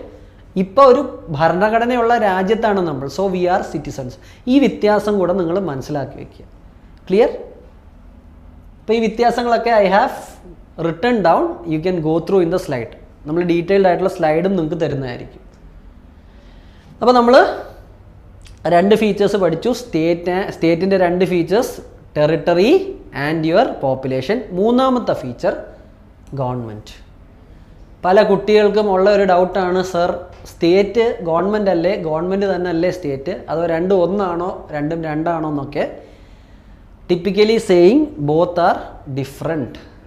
Okay, both are different but connect. അപ്പോൾ നമുക്ക് ഗവൺമെൻറ് എന്താണെന്ന് നോക്കാം. അപ്പോൾ ഗവൺമെൻറ്റിനെ നമ്മൾ സിമ്പിളായിട്ട് ഡിഫൈൻ ചെയ്താൽ government is basically the system to run the state. സ്റ്റേറ്റിനെ ഓടിക്കാൻ ഉള്ള സിസ്റ്റമാണ് ഗവൺമെൻറ്. അല്ലെങ്കിൽ ഇങ്ങനെ പറഞ്ഞാൽ കുറച്ചുകൂടെ ബെറ്റർ ആയിരിക്കും, government is the instrumentality of the state. സ്റ്റേറ്റിനെ റണ്ണ് ചെയ്യുന്ന ഇൻസ്ട്രുമെൻ്റ് ആണ് government. It is a system which runs the state. ടെറിട്ടറിക്കും പോപ്പുലേഷനും ഈ പറയുന്ന സോവറിനിറ്റിക്കും എല്ലാം കൂടെ കാര്യങ്ങൾ നടത്താൻ പറ്റും. അതിന് സ്റ്റേറ്റിന് റണ്ണ് ചെയ്യാൻ ഒരു ഗവൺമെൻറ് വേണം. V need A government. It is the entity which actually uses the power of state. നമ്മൾ സ്റ്റേറ്റിനാണ് ജനങ്ങൾ പവർ കൊടുത്തിരിക്കുന്നത്, അതോറിറ്റി കൊടുത്തിരിക്കുന്നത്. പക്ഷേ ഇത് ഉപയോഗിക്കുന്നത് ആരാ? An elected government. അപ്പോൾ സ്റ്റേറ്റിനെ നടത്തിക്കൊണ്ട് പോകുന്നത് ആരാണ്? ഗവൺമെൻറ് ആണ്. അപ്പോൾ ശരിക്കുള്ള അതോറിറ്റി അല്ലെങ്കിൽ പവർ ആർക്കാ? സ്റ്റേറ്റിനാണ്. പക്ഷേ അത് ഉപയോഗിക്കുന്നത് ആരാണ്? ഗവൺമെൻറ് ആണ്. സോ നമ്മൾ എന്ത് പറയും? Government is the instrumentality of state. It is a system to run the state. It is the entity which actually uses the power of the state. അപ്പോൾ സ്റ്റേറ്റിൻ്റെ പവറിനെ പ്രത്യക്ഷത്തിൽ ഉപയോഗിക്കുന്ന ബോഡിയാണ് എന്ത്? ഗവൺമെൻറ്. അപ്പോൾ ഇതിനകത്തുനിന്ന് ഒരു കാര്യമോട് നിങ്ങൾക്ക് മനസ്സിലാക്കണം, കൂടുതൽ പവർഫുൾ ആയിട്ടുള്ള ലെജിറ്റിമസി ഉള്ള ബോഡി സ്റ്റേറ്റാണ്. സ്റ്റേറ്റിനെ റണ്ണ് ചെയ്യുന്നത് ആരാ? ഗവൺമെൻറ് ആണ്. സ്റ്റേറ്റിൻ്റെ ഭാഗമാണ് എന്ത്? Government. Okay, it remains permanent. നിങ്ങളോട് ഒരു ചോദ്യമോടെ ഞാൻ ചോദിച്ചിട്ട് പറയാം, ഇതും ചില കുട്ടികൾക്ക് കൺഫ്യൂഷനുള്ള കാര്യമാണ്. ഗവൺമെൻറ് പെർമനൻ്റ് ആണോ ടെമ്പററി ആണോ? This is a question I usually ask students. Government permanent ആണോ ടെമ്പററി ആണോ? ഇതിന് രണ്ട് ഉത്തരങ്ങൾ കിട്ടാറുണ്ട്. ശരിയാണ് സാർ, ഗവൺമെൻറ് പെർമനൻ്റ് ആണ്. ചിലർ പറയും അല്ല സാർ, ഗവൺമെൻറ് ടെമ്പററി ആണ്. ഞാൻ നിങ്ങൾക്ക് കറക്റ്റായിട്ടുള്ള കാര്യം പറഞ്ഞുതരാം. ബുക്സിൽ ഇത് കണ്ടസ്റ്റഡ് ആണ്, പല ഓതേഴ്സും പലതായിട്ട് എഴുതും. പക്ഷേ ഞാൻ ലോജിക്കലി നിങ്ങൾക്ക് പറഞ്ഞുതരാം. എൻ്റെ ഒരു അഭിപ്രായത്തിൽ government as an institution permanent ആണ്. ഇന്ത്യയുടെ സ്വാതന്ത്ര്യം കഴിഞ്ഞ് നിങ്ങൾ എന്ന് നോക്കിയാലും ഇവിടെ ഒരു ഗവൺമെൻറ് കാണും. So according to me government as an institution is permanent. പക്ഷേ പാർട്ടികൾ മാറിക്കൊണ്ടിരിക്കും. ഇന്ന് ചിലപ്പോൾ BJP ജയിക്കും, നാളെ കോൺഗ്രസ് ജയിക്കും, നാളെ വേറെ പാർട്ടി ജയിക്കും. അപ്പോൾ പാർട്ടീസ് ചേഞ്ച്. ഓക്കെ, അപ്പോൾ ഗവൺമെൻറ് അങ്ങനെ നിങ്ങൾ നോക്കിയാൽ മാറുന്നുണ്ട്. പണ്ട് മൻമോഹൻ സിംഗ് ഗവൺമെൻറ് ആയിരുന്നു, ഇപ്പം മോദി ഗവൺമെൻറ് ആയിരുന്നു. മാറാം മറിയാം, അത് പാർട്ടിയാണ് മാറുന്നത്. ആ സെൻസിൽ ഗവൺമെൻറ് മാറി നിങ്ങൾ പറഞ്ഞാൽ ശരിയാണ്. പക്ഷേ government as an institution it is permanent. ഇന്ത്യയിൽ സ്വാതന്ത്ര്യം കിട്ടിയതിന് ശേഷം എല്ലാ കാലത്തും ഇന്ത്യയിൽ ഗവൺമെൻറ് ഉണ്ടായിരുന്നു. പാർട്ടികൾ മാറും. ഓക്കെ, അപ്പോൾ government as institution is permanent, only parties change. ഈ പാർട്ടികളുടെ ചേഞ്ചിനെ നിങ്ങൾക്ക് കൊളോക്കിയലി നിങ്ങൾക്ക് പറയാം ഗവൺമെൻറ് മാറി. ആദ്യം മൻമോഹൻ സിംഗ് ഗവൺമെൻറ് ആയിരുന്നു, പിന്നെ മോദി ഗവൺമെൻറ് ആയി, അതിനു മുമ്പ് വേറെ ഗവൺമെൻറ് ആയിരുന്നു, അത് പറയാം. പക്ഷേ ആ രണ്ട് സെൻസും ഡിഫറെൻ്റ് ആണ്. Both are meaning different things. ഇപ്പോൾ ഗവൺമെൻറ്റിനെ രണ്ട് രീതി ഉപയോഗിക്കാം. ആസ് എൻ ഇൻസ്റ്റിറ്റ്യൂഷൻ അതിന് മാറ്റമില്ല, അത് എല്ലാ കാലത്തും ഉണ്ട്, പെർമനൻ്റ് ആണ്. പാർട്ടി എന്നുള്ള രീതിയിലാണ് നിങ്ങൾ ഗവൺമെൻറ്റിനെ കാണുന്നുണ്ടെങ്കിൽ അത് മാറാം. ക്ലിയർ? ഇത് വളരെ ക്ലിയർ ആയിട്ട് മനസ്സിൽ വെക്കണം. അപ്പം ഞാൻ പറഞ്ഞ പോലെ government as an institution remains permanent even though ruling parties change. അപ്പോൾ പാർട്ടികളെയാണ് നിങ്ങൾ ഗവൺമെൻറ് ആയിട്ട് ഇക്വേറ്റ് ചെയ്യുന്നുണ്ടെങ്കിൽ നിങ്ങൾ പറയുന്നത് ശരിയാണ്. പക്ഷേ ഇൻസ്റ്റിറ്റ്യൂഷൻ, ഗവൺമെൻറ് എന്ന് പറഞ്ഞ ഇൻസ്റ്റിറ്റ്യൂഷനെയാണ് നിങ്ങൾ കാണുന്നതെങ്കിൽ അത് എല്ലാ കാലത്തും ഉണ്ട്, ഇറ്റ് ഇസ് പെർമനൻറ്റ്. ഓക്കെ, ഇനി ഞാൻ പറയുന്നത് both state and government are said to be abstract, but government is a slightly more concrete idea. State നമുക്കറിയാം, സ്റ്റേറ്റ് എന്ന് പറഞ്ഞാൽ ജനങ്ങളുണ്ട്, ടെറിട്ടറി ഉണ്ട്, സോവറിനിറ്റി ഉണ്ട്. ഓക്കെ, അതുപോലെ ഗവൺമെൻറ് ഉണ്ട്. ഇതെല്ലാം കൂടെ ചേരുന്നതാണ് സ്റ്റേറ്റ്. സ്റ്റേറ്റിനെ കാണിച്ചു തരാനൊക്കെ പറഞ്ഞാൽ, നമ്മൾ കൺട്രിയെ കാണിച്ചു തരാൻ പറഞ്ഞാൽ ഈ ടെറിട്ടറി എടുത്ത് കാണിക്കാം. സ്റ്റേറ്റ് എന്ന് പറഞ്ഞാൽ ഒരു ആബ്സ്ട്രാക്ട് കോൺസെപ്റ്റാണ് ശരിക്കും. ഗവൺമെൻറ് എന്ന് പറഞ്ഞാലും ഗവൺമെൻറ് പ്രധാനമന്ത്രിയുണ്ട്, അല്ലെങ്കിൽ ഈ പറയുന്ന മന്ത്രിമാരുണ്ട്, MP-മാരുണ്ട്, അല്ലെങ്കിൽ സ്റ്റേറ്റ് ലെവലിൽ വന്ന ചീഫ് മിനിസ്റ്ററുണ്ട്, ഗവർണറുണ്ട്, MLA-മാരുണ്ട്. ഓക്കെ, അത് കുറച്ചുകൂടെ നമുക്ക് കാണാം.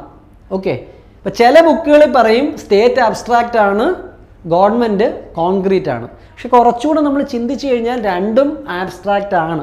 പല ബുക്കിലും പലതാണ്. പക്ഷെ കുറച്ചുകൂടെ ക്ലാരിറ്റി നമുക്ക് എടുത്തു കാണിക്കാൻ പറ്റുന്ന ഗവൺമെൻറ്റാണ്. പിന്നെ ഒരു ഗവൺമെൻറ് എന്ന് ചോദിച്ചാൽ നമുക്ക് നരേന്ദ്രമോദി എടുത്ത് കാണിക്കാം, ഹോം മിനിസ്റ്ററെ എടുത്ത് കാണിക്കാം, ബ്യൂറോക്രാറ്റ്സിനെ എടുത്ത് കാണിക്കാം, എല്ലാം ചെയ്യാം. ഓക്കെ, അപ്പം ഞാൻ പറയുന്നത് എൻ്റെ ഒരു അണ്ടർസ്റ്റാൻഡിങ്ങിൽ നിന്ന് ഗവൺമെൻറ് ആൻഡ് സ്റ്റേറ്റ് രണ്ടും ആബ്സ്ട്രാക്റ്റ് ആണ്, കുറച്ചുകൂടെ കൂടുതൽ കോൺക്രീറ്റ് ഗവൺമെൻറ് ആണ്, കുറച്ചുകൂടെ ക്ലാരിറ്റി ഉള്ളത്. ക്ലിയർ? അപ്പോൾ ഗവൺമെൻറ്റിനകത്ത് എന്തെന്ന് ചോദിച്ചു കഴിഞ്ഞാൽ ഗവൺമെൻറ്റിനകത്ത് ഇൻസ്റ്റിറ്റ്യൂഷൻസ് ഉണ്ട്, ഓർഗനൈസേഷൻസ് ഉണ്ട്. Okay, what does A government consist of? Institution എന്തൊക്കെയാണ്? നിങ്ങൾ CAG നോക്കിക്കഴിഞ്ഞാൽ ഗവൺമെൻറ്റിൻ്റെ ഭാഗമാണ്, എക്സിക്യൂട്ടീവിൻ്റെ ഭാഗമാണ്. നമ്മുടെ പരീക്ഷ നടത്തുന്ന UPSC, it is A institution under the government അല്ലേ? ക്ലിയർ? ഓർഗനൈസേഷൻസ് നിങ്ങൾ നോക്കിക്കഴിഞ്ഞാൽ ഈ പറഞ്ഞ പോലെ ഇലക്ഷൻ കമ്മീഷൻ, നമ്മുടെ ഫിനാൻസ് കമ്മീഷൻ, അങ്ങനെ പല കാര്യങ്ങളുമുണ്ട്. Okay, it is all coming under the government. പിന്നെ കുറേ പീപ്പിൾ ഓഫ് അതോറിറ്റി ഉണ്ട് ഗവൺമെൻറ്. പീപ്പിൾ ഓഫ് അതോറിറ്റി ആരാ? പ്രൈം മിനിസ്റ്റർ ഉണ്ട്, ചീഫ് മിനിസ്റ്റർ ഉണ്ട്. Okay, there is prime minister, there is chief minister, there is governor, there are bureaucrats. ഇപ്പോൾ ഒരു ഗവൺമെൻറ്റിനകത്ത് കുറേ institutions ഉണ്ട്, ഓർഗനൈസേഷൻസ് ഉണ്ട്. അതുപോലെ പീപ്പിൾ ഓഫ് അതോറിറ്റി ഉണ്ട്. പീപ്പിൾ ഓഫ് അതോറിറ്റിയാണ് ഗവൺമെൻറ്റിനകത്ത് വരുന്ന സിവിൽ സർവൻറ്റ്, നമ്മുടെ പ്രൈം മിനിസ്റ്റർ, ചീഫ് മിനിസ്റ്റർ എല്ലാം. ക്ലിയർ? ഇനി നമ്മൾ ഓർഗൻസ് ഓഫ് ദ ഗവൺമെൻറ് അല്ലെങ്കിൽ ഓർഗൻസ് ഓഫ് ദ സ്റ്റേറ്റ് പഠിക്കാം. ഓക്കെ, ചില ബുക്കുകളിൽ ഇതിനെ ഓർഗൻസ് ഓഫ് ദ ഗവൺമെൻറ് എന്നാണ് പറയുന്നത്, ചില ബുക്കുകളിൽ ഇതിന് ഓർഗൻസ് ഓഫ് ദ സ്റ്റേറ്റ് എന്നാണ് പറയുന്നത്. രണ്ടും ഓക്കെയാണ്. നിങ്ങൾ എങ്ങനെ പഠിച്ചാലും it is okay. It depends on the perspective of the author. Okay, അപ്പം 3 ഓർഗൻസ് ഓഫ് ദ ഗവൺമെൻറ് അല്ലെങ്കിൽ സ്റ്റേറ്റ് എന്തൊക്കെയാണ്? ആദ്യം നമുക്ക് ലെജിസ്ലേച്ചറിൽ നിന്ന് തുടങ്ങാം. ലെജിസ്ലേച്ചറിൻ്റെ ജോലി എന്താ സ്റ്റുഡൻസ്? നിയമം ഉണ്ടാക്കുക, ക്രിയേഷൻ ഓഫ് ദ ലോ. അപ്പം നിയമം ഉണ്ടാക്കുന്ന ജോലി ആരുടെയാണ്? ലെജിസ്ലേച്ചർ. സെൻട്രൽ ലെവലിൽ നമുക്ക് പാർലമെൻറ്റ് ഉണ്ട്, പാർലമെൻറ്റിൽ തന്നെ രാജ്യസഭയുണ്ട്, ലോക്സഭയുണ്ട്, അല്ലെങ്കിൽ house of people, council of state. Okay, clear? അപ്പം സെൻട്രൽ ലെവലിൽ ദർ ഇസ് പാർലമെൻറ്റ്, അതിനകത്ത് തന്നെ ലോവർ ഹൗസായ ലോക്സഭ, ഓക്കെ, അപ്പർ ഹൗസായ രാജ്യസഭ. രാജ്യസഭയാണ് നമ്മൾ കൗൺസിൽ ഓഫ് സ്റ്റേറ്റ് എന്ന് വിളിക്കുന്നത്. സ്റ്റേറ്റ് ലെവലിൽ നമുക്ക് എന്തുണ്ട്? നമുക്ക് സ്റ്റേറ്റ് ലെജിസ്ലേച്ചേഴ്സ് ഉണ്ട്. വളരെ കുറച്ച് നമ്പർ ഓഫ് സ്റ്റേറ്റ്സിന് മാത്രം ലെജിസ്ലേറ്റീവ് കൗൺസിലും ഉണ്ട്. സാധാരണ നോർമൽ സ്റ്റേറ്റുകളെല്ലാം യൂണി ക്യാമറലാണ്, അതായത് സ്റ്റേറ്റ് ലെജിസ്ലേച്ചർ അസംബ്ലി മാത്രമേ ഉണ്ടാവുള്ളൂ. ചില സ്റ്റേറ്റുകളിൽ നമുക്ക് എന്തുണ്ട്? സ്റ്റേറ്റ് ലെജിസ്ലേറ്റീവ് അസംബ്ലിയും ഉണ്ട്, അതുപോലെ സ്റ്റേറ്റ് ലെജിസ്ലേറ്റീവ് കൗൺസിലും ഉണ്ട്. ഹോംവർക്കായിട്ട് ഇന്ത്യയിൽ ഏതൊക്കെ സ്റ്റേറ്റുകൾക്ക് സ്റ്റേറ്റ് ലെജിസ്ലേറ്റീവ് കൗൺസിൽസ് ഉണ്ടെന്നുള്ള കാര്യം അറിഞ്ഞു വെക്കുക. അതുപോലെ തന്നെ തമിഴ്നാടിൻ്റെ കേസിൽ എന്താണ് അവസ്ഥ എന്നൊന്ന് റിസർച്ച് ചെയ്യുക. ചിലപ്പോൾ നമുക്ക് ഹോംവർക്ക് ചെയ്യേണ്ടി വരും. This is beneficial for you. Okay, homework ചെയ്യുന്നത് ബെനിഫിഷ്യൽ ആയിരിക്കും. ഓക്കെ, അപ്പോൾ ലെജിസ്ലേച്ചറിൻ്റെ കാര്യം ഞാൻ പറഞ്ഞു. ഇനി അടുത്തത് ആരാണ്? എക്സിക്യൂട്ടീവ്. ലെജിസ്ലേച്ചർ നിയമം ഉണ്ടാക്കും. ഇനി നിയമത്തെ ഇംപ്ലിമെൻറ്റ് ചെയ്യാൻ പോകുന്ന ആരാ? ഇംപ്ലിമെൻറ്റ് ചെയ്യാൻ പോകുന്നത് എക്സിക്യൂട്ടീവ്. ലെജിസ്ലേച്ചർ നിയമം ഉണ്ടാക്കും, ആ നിയമത്തെ ഇംപ്ലിമെൻറ്റ് ചെയ്യുന്നത് ആരാണ്? എക്സിക്യൂട്ടീവ്. എക്സിക്യൂട്ടീവ് തന്നെ 2 തരത്തിലുണ്ട് സ്റ്റുഡൻസ്. ഞാൻ പറയുന്നത് നിങ്ങൾ ശ്രദ്ധിക്കുക. There is a permanent executive and there is A political executive. ഞാൻ ഒന്നുകൂടെ പറഞ്ഞു, നിയമം ഉണ്ടാക്കുന്നത് ലെജിസ്ലേച്ചർ, അതിനെ ഇംപ്ലിമെൻറ്റ് ചെയ്യുന്നത് എക്സിക്യൂട്ടീവ്. എക്സിക്യൂട്ടീവ് തന്നെ 2 തരത്തിൽ, ഒന്ന് പെർമനൻ്റ് എക്സിക്യൂട്ടീവ്, ഒന്ന് പൊളിറ്റിക്കൽ എക്സിക്യൂട്ടീവ്. പൊളിറ്റിക്കൽ എക്സിക്യൂട്ടീവിനെ തന്നെ നമുക്ക് വേണമെങ്കിൽ ടെമ്പററി എക്സിക്യൂട്ടീവ് എന്ന് വിളിക്കാം. ഞാൻ ഒന്നുകൂടെ ക്ലാരിറ്റിക്ക് വേണമെങ്കിൽ എഴുതി കാണിക്കാം. There is a permanent executive, അതുപോലെ there is a temporary executive. Temporary എക്സിക്യൂട്ടീവിനെ തന്നെയാണ് നമ്മൾ എന്ത് വിളിക്കുന്നത്? പൊളിറ്റിക്കൽ എക്സിക്യൂട്ടീവ് എന്ന് വിളിക്കുന്നത്. അപ്പോൾ ആരാണ് പെർമനൻ്റ് എക്സിക്യൂട്ടീവ്? നമ്മൾ ആഗ്രഹിക്കുന്നത് ആരാവാനാണ്? ഒരു ബ്യൂറോക്രാറ്റ് ആവാനാണ്. നമ്മളാണ് എന്ത്? Permanent executive. നിയമങ്ങൾ നടപ്പാക്കേണ്ടത് നമ്മളാണ്. So we are the permanent executive. നമ്മൾ സിവിൽ സർവൻസുകളായി കഴിഞ്ഞാൽ we are going to be the permanent executive. ഇനി ടെമ്പററി എക്സിക്യൂട്ടീവുകളുണ്ട്, വന്നു പോകുന്നവർ. They will be more powerful, പക്ഷെ അവർ മാറിക്കൊണ്ടിരിക്കും. ഇതിനെയാണ് നമ്മൾ പൊളിറ്റിക്കൽ എക്സിക്യൂട്ടീവ് എന്നോ അല്ലെങ്കിൽ ടെമ്പററി എക്സിക്യൂട്ടീവ് എന്ന് പറയുന്നത്. നമ്മുടെ MLAമാരാണെങ്കിലും MP മാരാണെങ്കിലും ഇവരാണ് എന്ത്? ടെമ്പററി എക്സിക്യൂട്ടീവ് അല്ലെങ്കിൽ പൊളിറ്റിക്കൽ എക്സിക്യൂട്ടീവ്. അപ്പം ഞാൻ പറഞ്ഞു, ലെജിസ്ലേച്ചർ നിയമം ഉണ്ടാക്കും, എക്സിക്യൂട്ടീവ് അതിനെ ഇംപ്ലിമെൻറ്റ് ചെയ്യും. എക്സിക്യൂട്ടീവ് തന്നെ പെർമനൻ്റ് എക്സിക്യൂട്ടീവ് ഉണ്ട്, ടെമ്പററി എക്സിക്യൂട്ടീവ് ഉണ്ട്. പെർമനൻ്റ് എക്സിക്യൂട്ടീവ് ആവാനാണ് നമ്മൾ ആഗ്രഹിക്കുന്നത്, ബ്യൂറോക്രാറ്റ്സ് ആവാൻ. ടെമ്പററി എക്സിക്യൂട്ടീവ് അല്ലെങ്കിൽ പൊളിറ്റിക്കൽ എക്സിക്യൂട്ടീവ് ആരാണ്? MP, മന്ത്രി, MLA മാരും എല്ലാം. ക്ലിയർ? ഇനി നമുക്ക് ജുഡീഷ്യറി ഉണ്ട്. അപ്പം സ്റ്റേറ്റിൻ്റെ അല്ലെങ്കിൽ ഗവൺമെൻറ്റിൻ്റെ 3 ഓർഗൻസ്, ലെജിസ്ലേച്ചർ നിയമം ഉണ്ടാക്കും, എക്സിക്യൂട്ടീവ് ഇംപ്ലിമെൻ്റ് ചെയ്യും, ജുഡീഷ്യറിക്ക് 2 ജോലിയാണുള്ളത്. ഓക്കെ, ഇന്ത്യയിൽ കോർട്ടിൻ്റെ സ്ട്രക്ചറിങ്ങിലേക്ക് ഞാൻ പോകുന്നില്ല. Judiciary in general has 2 functions. Okay, one is adjudication of disputes. പ്രശ്നങ്ങളുണ്ടെങ്കിൽ അത് പരിഹരിക്കാൻ ശ്രമിക്കുക, കേസ് വന്നു കഴിഞ്ഞാൽ അതിന്മേൽ വിധിക്കുക. Adjudication of disputes is one role of the judiciary. Okay, it resolves the dispute, it adjudicates on the disputes. ജുഡീഷ്യറിയുടെ ഒന്നാമത്തെ ജോലി it adjudicates on disputes, it resolves the disputes. ഇനി രണ്ടാമത് എന്താണ്? It interprets the constitution. ഏറ്റവും important ആയിട്ടുള്ള ഒരു ജോലി. പക്ഷേ ഇത് ഹയർ കോടതികളാണ് സാധാരണ ചെയ്യാറ്, അത് ഓർത്തിരിക്കും. ക്ലിയർ? അപ്പോൾ കോടതി ആദ്യം it adjudicates on the dispute. രണ്ടാമത്തെ ജോലി എന്താ? It interprets the constitution. കോൺസ്റ്റിറ്റ്യൂഷന് നമുക്ക് എല്ലാം എഴുതി വയ്ക്കാൻ പറ്റില്ല, പരിധിയുണ്ട്. ഓക്കെ, അപ്പം കോൺസ്റ്റിറ്റ്യൂഷൻ്റെ അർത്ഥം മനസ്സിലാക്കാൻ നമ്മളെ സഹായിക്കുന്നത് കോടതിയാണ്. കോടതിയാണ് അതിൻ്റെ ഇൻ്റർപ്രറ്റർ. അതുകൊണ്ട് തന്നെ കോടതി എന്ത് വിളിക്കുന്നു? It serves as the guardian of the constitution and protects the fundamental rights of the citizens. അതുകൊണ്ട് തന്നെ സുപ്രീം കോടതികളെ വിളിക്കുന്നത് എന്താണ്? Guardian of the constitution. അപ്പോൾ ലെജിസ്ലേച്ചർ നിയമം ഉണ്ടാക്കും, എക്സിക്യൂട്ടീവ് ഇംപ്ലിമെൻ്റ് ചെയ്യും, ജുഡീഷ്യറി എന്ത് ചെയ്യും? 1 ഡിസ്പ്യൂട്ട്സ് അഡ്ജുഡിക്കേറ്റ് ചെയ്യും, 2 കോൺസ്റ്റിറ്റ്യൂഷനെ ഇൻ്റർപ്രറ്റ് ചെയ്യും. ക്ലിയർ? അപ്പം നമ്മൾ സ്റ്റേറ്റിൻ്റെ 3 ഫീച്ചേഴ്സ് നമ്മൾ കംപ്ലീറ്റ് ചെയ്തു. ടെറിട്ടറി, അതുപോലെ പോപ്പുലേഷൻ, തേർഡ് ഗവൺമെൻറ്. ഇനി ഗവൺമെൻറ് എങ്ങനെയാണ് റൂൾസും ലോസും ഒക്കെ ഇംപ്ലിമെൻ്റ് ചെയ്യുന്നത്? ഞാൻ പറഞ്ഞു ഗവൺമെൻറ് ലെജിസ്ലേച്ചർ നിയമം ഉണ്ടാക്കും. അതെങ്ങനെ ഇംപ്ലിമെൻ്റ് ചെയ്യുന്നത്? വേറെ ഒന്നുമല്ല, ഗവൺമെൻറ് ഡിറൈവ്സ് ഇറ്റ്സ് അതോറിറ്റി അല്ലെങ്കിൽ ലെജിറ്റിമസി ഫ്രം ദ സ്റ്റേറ്റ്. സ്റ്റേറ്റിന് അധികാരം കൊടുത്തേക്കുന്നത് നമ്മൾ ജനങ്ങളാണ്. അപ്പോൾ നമ്മൾ ബാധ്യസ്ഥരാണ് സ്റ്റേറ്റിൻ്റെ അതോറിറ്റി അനുസരിക്കാൻ. അപ്പോൾ സ്റ്റേറ്റിൻ്റെ അതോറിറ്റി യൂസ് ചെയ്യുന്ന ബോഡി ആരാണ്? ഗവൺമെൻറ് ആണ്. അപ്പോൾ നമ്മൾ അതോറൈസ് ചെയ്ത സ്റ്റേറ്റിൻ്റെ പവറാണ് ഗവൺമെൻറ് യൂസ് ചെയ്യുന്നത്. So we are bound to obey it. Okay, government derives its authority അല്ലെങ്കിൽ legitimacy from the state, granting it the power to impose penalties when citizens disobey. അപ്പോൾ നമ്മൾ ഗവൺമെൻറ് നടപ്പിലാക്കുന്ന നിയമങ്ങൾ അല്ലെങ്കിൽ കൊണ്ടുവരുന്ന നിയമങ്ങളെ അനുസരിച്ചില്ലെങ്കിൽ ഗവൺമെൻറ് ക്യാൻ പണിഷസ്. കാരണം ഗവൺമെൻറ്റിൻ്റെ കയ്യിലിരിക്കുന്ന ആരുടെ പവറാണ്? സ്റ്റേറ്റിൻ്റെ പവറാണ്. സ്റ്റേറ്റിന് ഈ പവർ കൊടുത്തത് നമ്മൾ തന്നെ. ഓക്കെ, അപ്പം നമ്മൾ ഗവൺമെൻറ്റിൻ്റെ കൊണ്ടുവരുന്ന നിയമങ്ങൾ അല്ലെങ്കിൽ റൂൾസ് റെഗുലേഷൻസ് പാലിച്ചില്ലെങ്കിൽ government can penalize because it is holding the power of state. In common usage the term, ഞാൻ നേരത്തെ പറഞ്ഞ ഒരു കാര്യമാണ്, in common usage the term government often refers to specifically to executive branch. നേരത്തെ പറഞ്ഞതാണ് government as a institution permanent ആണ്, പാർട്ടികൾ മാറും. ഓക്കെ, ചിലർ പാർട്ടികളെ തന്നെയാണ് ഗവൺമെൻറ് ആയിട്ട് കാണുന്നത്, മോദി ഗവൺമെൻറ്, പിണറായി ഗവൺമെൻറ്. അപ്പോൾ ആ കാര്യം ഞാൻ ജസ്റ്റ് ഒന്ന് സൂചിപ്പിച്ചെന്നുള്ളൂ. ഇനി ഇത് നിങ്ങൾ ശ്രദ്ധിക്കുക, വളരെ ഇമ്പോർട്ടൻ്റ് ആണ്. While a state can change its government, a government cannot change the fundamental nature of the state. ഞാൻ പറഞ്ഞു സ്റ്റേറ്റ് ആണ് ഓൾ പവർഫുൾ, സ്റ്റേറ്റിനാണ് നമ്മൾ അതോറിറ്റി കൊടുത്തിരിക്കുന്നത്, ഗവൺമെൻറ് അത് യൂസ് ചെയ്യുന്നു എന്നേ ഉള്ളൂ.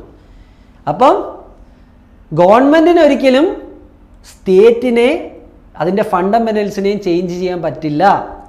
Clear? a state can change its government.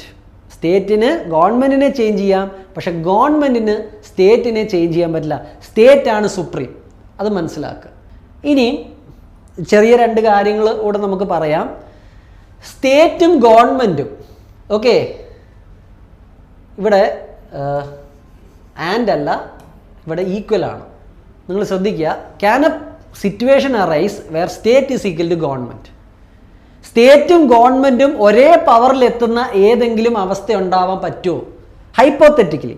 ശരിക്കും എപ്പോഴും സ്റ്റേറ്റ് തന്നെയാണ് പവർഫുൾ, പക്ഷേ ഏതെങ്കിലും അവസ്ഥ ഉണ്ടാവാൻ പറ്റുമോ സ്റ്റേറ്റും ഗവൺമെൻറ്റും ഒരേ പവർ ആവുന്ന അവസ്ഥ? ഒന്ന് ചിന്തിച്ച് നോക്കിക്കഴിഞ്ഞാൽ ഒരവസ്ഥയിലുണ്ടാവാം, 100% അല്ലെങ്കിലും when there is an emergency, ഒരു എമർജൻസി പീരീഡിൽ this government becomes very powerful. Indian government നിങ്ങൾ എടുത്തു നോക്കിയാലും ഇന്ത്യൻ കോൺസ്റ്റിറ്റ്യൂഷൻ എടുത്തു നോക്കിയാലും in times of emergency the government becomes unitary. Clear? അപ്പോൾ ഗവൺമെൻറ്റും സ്റ്റേറ്റും നോക്കിയാൽ എപ്പോഴും സ്റ്റേറ്റ് തന്നെ പവർഫുൾ. പക്ഷേ സ്റ്റേറ്റിൻ്റെ അടുത്തെങ്കിലും ഗവൺമെൻറ് പവർഫുൾ ആവുന്ന ഒരു സിറ്റുവേഷനാണ് എമർജൻസി സമയത്ത്. എമർജൻസി സമയത്ത് ഈ ഗവൺമെൻറ്റുകൾക്ക് വളരെയധികം പവർ കൂടും, especially the central government. Okay, clear? അതുപോലെ അതൊരു സാഹചര്യം. സ്റ്റേറ്റും ഗവൺമെൻറ്റും ഏകദേശം ഈക്വാലിറ്റിയിൽ എത്തുന്ന ഒരവസ്ഥയാണ് എമർജൻസി സമയം.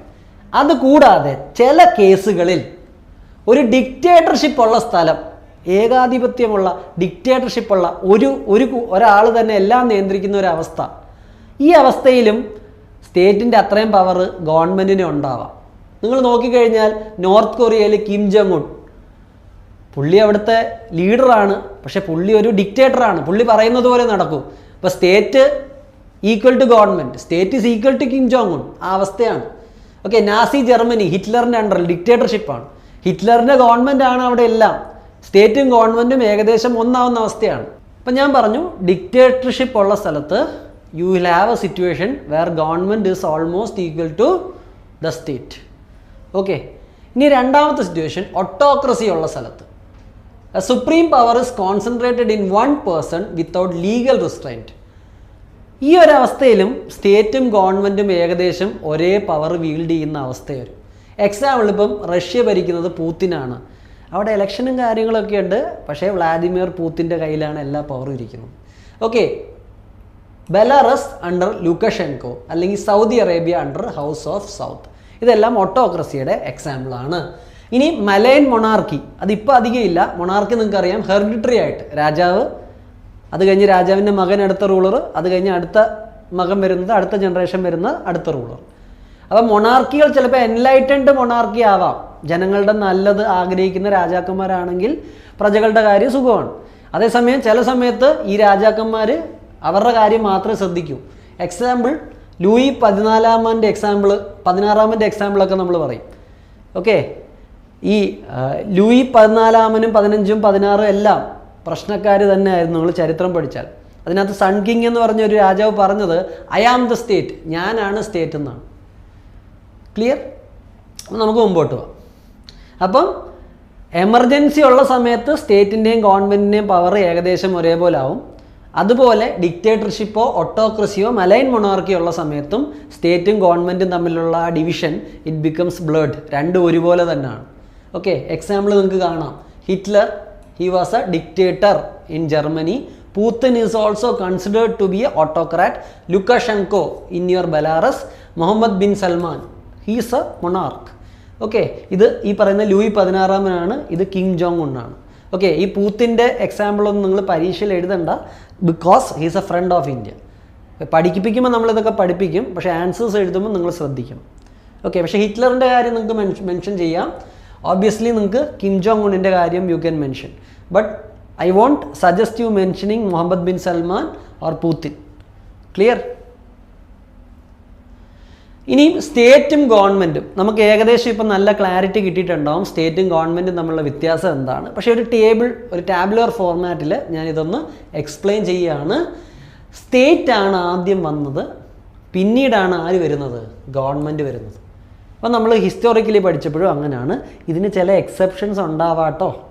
ഓക്കെ, അത് പക്ഷേ ഇവിടെ ഞാൻ കവർ ചെയ്യില്ല. I will cover once I go into details. പിന്നെ state has ultimate sovereign power, government uses the power in a restricted way. ഇത് ശ്രദ്ധിക്കണം, അൾട്ടിമേറ്റ് പവർ ഇരിക്കുന്നത് സ്റ്റേറ്റിൻ്റെ കയ്യിലാണ്. അതൊരു ചെറിയ രീതിയിൽ, റെസ്ട്രിക്റ്റഡ് ആയ രീതിയിൽ അത് യൂസ് ചെയ്യുന്നത് മാത്രമാണ് ഗവൺമെൻറ്. ഞാൻ പറഞ്ഞു government is the instrumentality of the state. സ്റ്റേറ്റിനാണ് ശരിക്കുള്ള അതോറിറ്റി നമ്മൾ കൊടുത്തിരിക്കുന്നത്. അത് ലിമിറ്റഡ് വേയിൽ യൂസ് ചെയ്യുന്ന എൻറ്റിറ്റി മാത്രമാണ് government. Opposition to a state is not acceptable. ശ്രദ്ധിക്കുക, നമുക്ക് ഇന്ത്യ ഒപ്പോസ് ചെയ്യാനുള്ള അധികാരമില്ല. We cannot oppose India as a nation or a state. We will be considered as anti national. Okay, but opposition to government is acceptable. നിങ്ങൾക്ക് ഗവൺമെൻറ്റിനെ criticise ചെയ്യാം, എതിർക്കാം. നിങ്ങൾക്ക് മോദി ഗവൺമെൻറ്റിനെതിരെ പരാതിപ്പെടാം, മൻമോഹൻ ഗവൺമെൻറ്റിനെതിരെ പരാതിപ്പെടാം, പിണറായി ഗവൺമെൻറ്റിനെതിരെ നിങ്ങൾക്ക് പരാതി പറയാം, അവരെ ക്രിട്ടിസൈസ് ചെയ്യാം, അവരുടെ പോളിസി തെറ്റാണെങ്കിൽ പറയാം. പക്ഷേ ഇന്ത്യക്കെതിരെ നിങ്ങൾ മുദ്രാവാക്യം വിളിച്ചാൽ you will be considered as anti national. അപ്പോൾ opposition to state is not acceptable, opposition to government is acceptable. Clear? അത് വളരെ മനസ്സിലാക്കുക. നമ്മുടെ നാട്ടിലിപ്പോൾ ഉള്ള വലിയൊരു പ്രശ്നം ഇതാ, ഗവൺമെൻറ്റിനെ ഒപ്പോസ് ചെയ്യുന്നവരെ ആൻറ്റി നാഷണൽ എന്ന് പറയും. അത് ലോജിക്കൽ അണ്ടർസ്റ്റാൻഡിങ് ഇല്ലാത്തതുകൊണ്ടാണ്. നിങ്ങൾ ഇന്ത്യക്കെതിരെ പോയി കഴിഞ്ഞാൽ, ഇന്ത്യക്കെതിരെ മുദ്രാവാക്യം വിളിച്ചു കഴിഞ്ഞാൽ you are considered anti national. But ഒരു ഗവൺമെൻറ്റിനെതിരെ മുദ്രാവാക്യം വിളിച്ചു കഴിഞ്ഞാൽ ഒരിക്കലും നിങ്ങൾ ആൻറ്റി നാഷണൽ ആവില്ല. Because you have the right to criticise the government, but you don't have the right to criticise the state. State is a permanent body. Government, ഞാനിവിടെ star ഇട്ടിട്ടുണ്ട്, government as an institution is permanent. Government as an institution is permanent. But government when it comes to a party it keeps on changing. അപ്പോൾ government രണ്ട് രീതി മനസ്സിലാക്കണം. As an institution government permanent ആണ്, സ്റ്റേറ്റും permanent ആണ്. പക്ഷേ പാർട്ടികൾ മാറും. പാർട്ടികളുടെ ബേസിലാണ് നിങ്ങൾ ഗവൺമെൻറ്റിനെ ജഡ്ജ് ചെയ്യുന്നുണ്ടെങ്കിൽ it keeps on changing, it is temporary. ഈ ഒരു ഹുക്ക് നിങ്ങൾ മനസ്സിലാക്കണം. പിന്നെ state is N abstract concept, government is also abstract, പക്ഷേ കുറച്ചുകൂടെ കോൺക്രീറ്റ് ആണ് ഗവൺമെൻറ്. അപ്പോൾ ഈ ഡിഫറൻസുകളൊന്നും അറിഞ്ഞിരിക്കുക. അപ്പോൾ പവർഫുൾ ആരാണ്? സ്റ്റേറ്റ് തന്നെയാണ്. അത് യൂസ് ചെയ്യുന്ന ആരാണ്? ഗവൺമെൻറ് ആണ്. ഓക്കെ. ഇപ്പോൾ സ്റ്റുഡൻസ്, ഓൾറെഡി നമ്മൾ സ്റ്റേറ്റിൻ്റെ ബേസിക് ആയിട്ടുള്ള 3 എലിമെൻറ്റ്സ് ഡിസ്കസ് ചെയ്ത് കഴിഞ്ഞു. That is A permanent population, territory and an effective government. ഇനി നമ്മൾ ഡിസ്കസ് ചെയ്യാൻ പോകുന്നത് സ്റ്റേറ്റിൻ്റെ ഏറ്റവും ഇമ്പോർട്ടൻ്റ് ആയിട്ടുള്ള ഫീച്ചറാണ്, അതായത് സോവർണിറ്റി.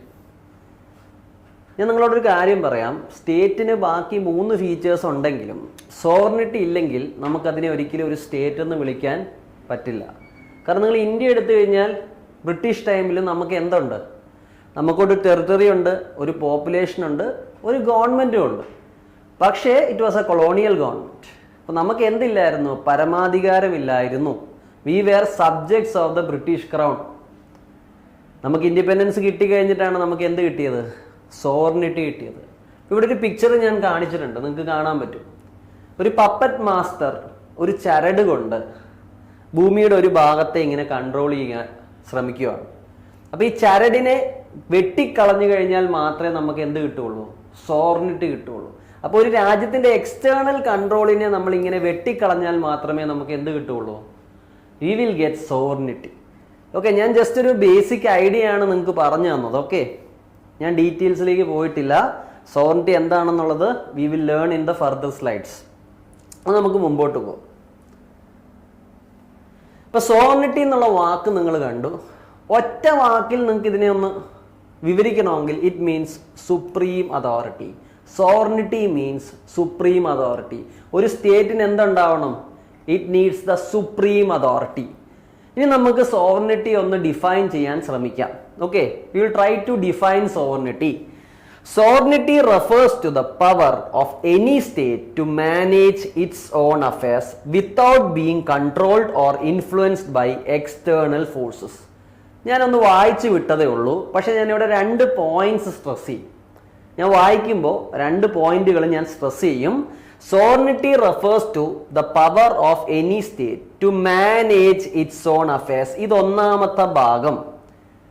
സ്വന്തം കാര്യങ്ങൾ തീരുമാനിക്കാൻ സ്റ്റേറ്റിന് പവർ ഉണ്ട്.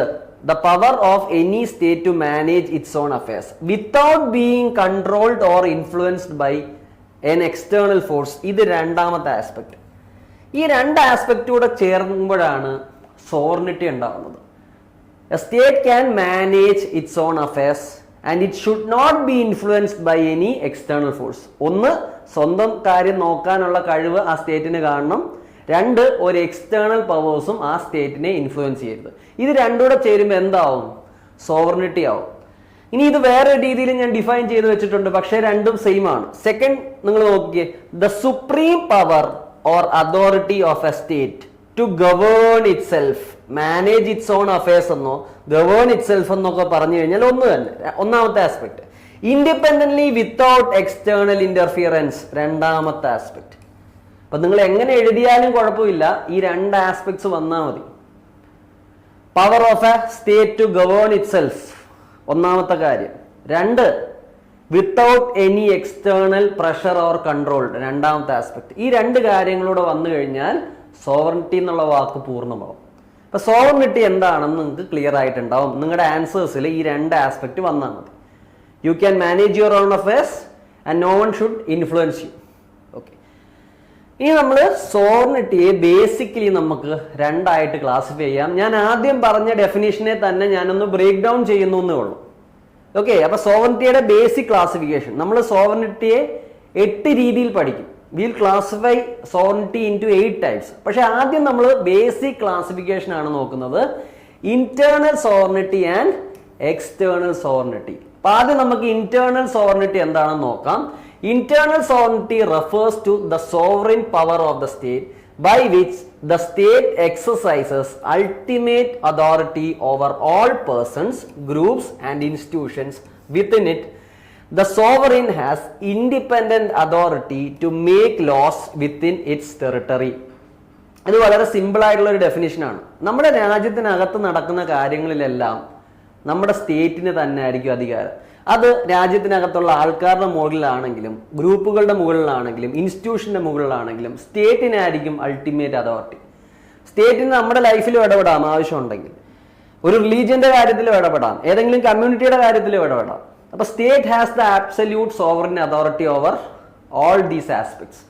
അതുപോലെ തന്നെ രണ്ടാമത് ഇവിടെ പറയുന്നത് എന്താ, sovereign has independent authority to make laws within its territory. ഇപ്പൊ ഇന്ത്യൻ സ്റ്റേറ്റിനകത്ത് എന്ത് നിയമം വേണമെങ്കിലും നടത്താൻ സ്റ്റേറ്റിന് അധികാരമുണ്ട്. ഓബ്വിയസ്ലി ഏത് നിയമം എന്ത് നിയമം എന്ന് നമ്മൾ ചിന്തിക്കുമ്പോൾ the law should be just. Okay, അപ്പൊ സ്റ്റേറ്റിനകത്ത് തന്നെ നമുക്ക് 3 ഓർഗൻസ് ഉണ്ട്. അൺജസ്റ്റ് ആയിട്ടുള്ള ലോസ് വന്നു കഴിഞ്ഞാൽ ലെജിസ്ലേച്ചർ ഒരു മോശമായ ലോ കൊണ്ടുവന്നാൽ അതിനെ ചോദ്യം ചെയ്യാൻ നമുക്ക് ജുഡീഷ്യറി ഉണ്ട്. ഓക്കെ, അപ്പൊ സ്റ്റേറ്റിന് എന്ത് ചെയ്യാമെന്നതിന് അർത്ഥമില്ല.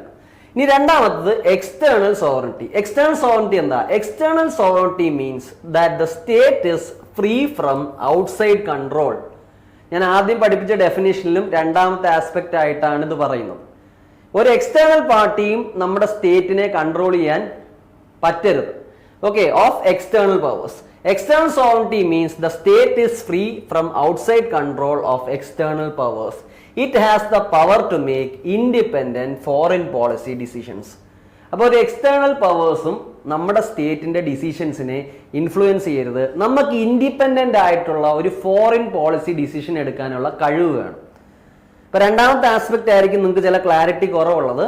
V need to have the power to make an independent foreign policy. Foreign policy എന്താണ്? ഞാൻ ടെക്നിക്കലായിട്ട് IR ഒന്നും നിങ്ങളെ പഠിപ്പിക്കാൻ ഉദ്ദേശിക്കുന്നില്ല, അല്ലെങ്കിൽ ഞാൻ ടെക്നിക്കലി പഠിപ്പിച്ചതാണ്.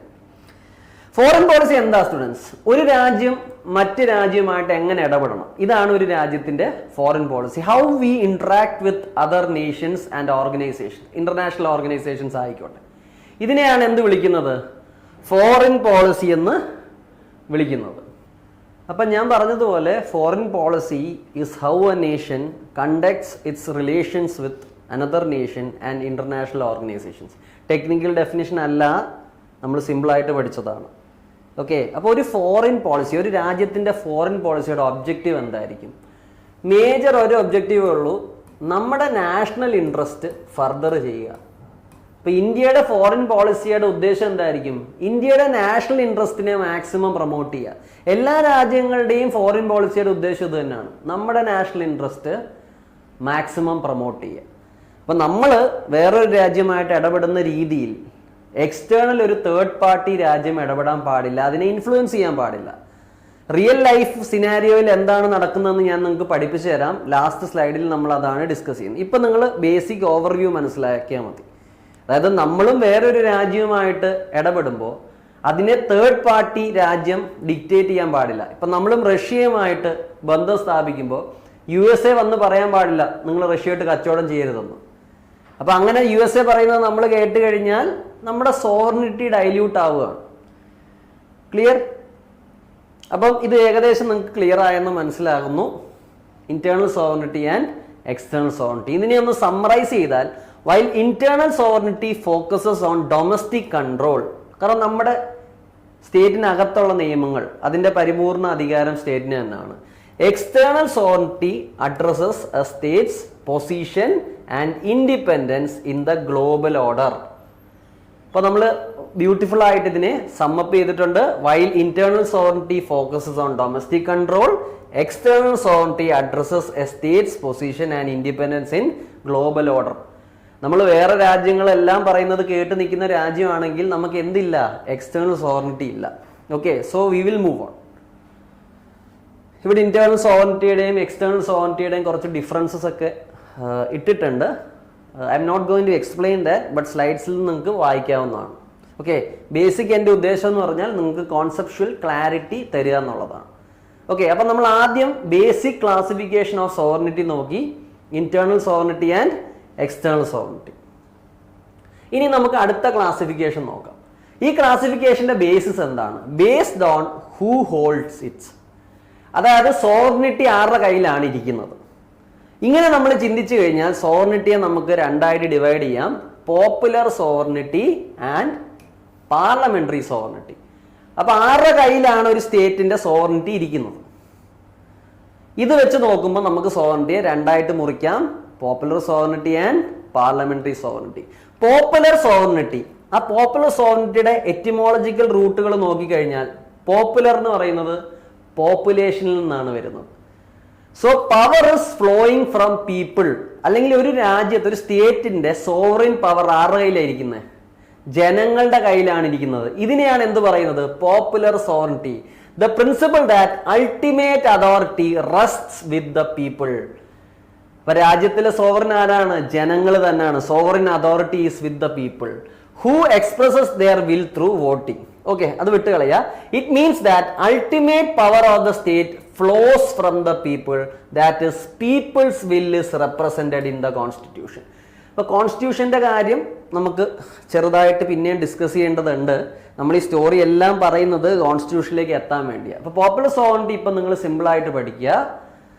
Ultimate authority or sovereign power lies with the people, അല്ലെങ്കിൽ authority flows from the people.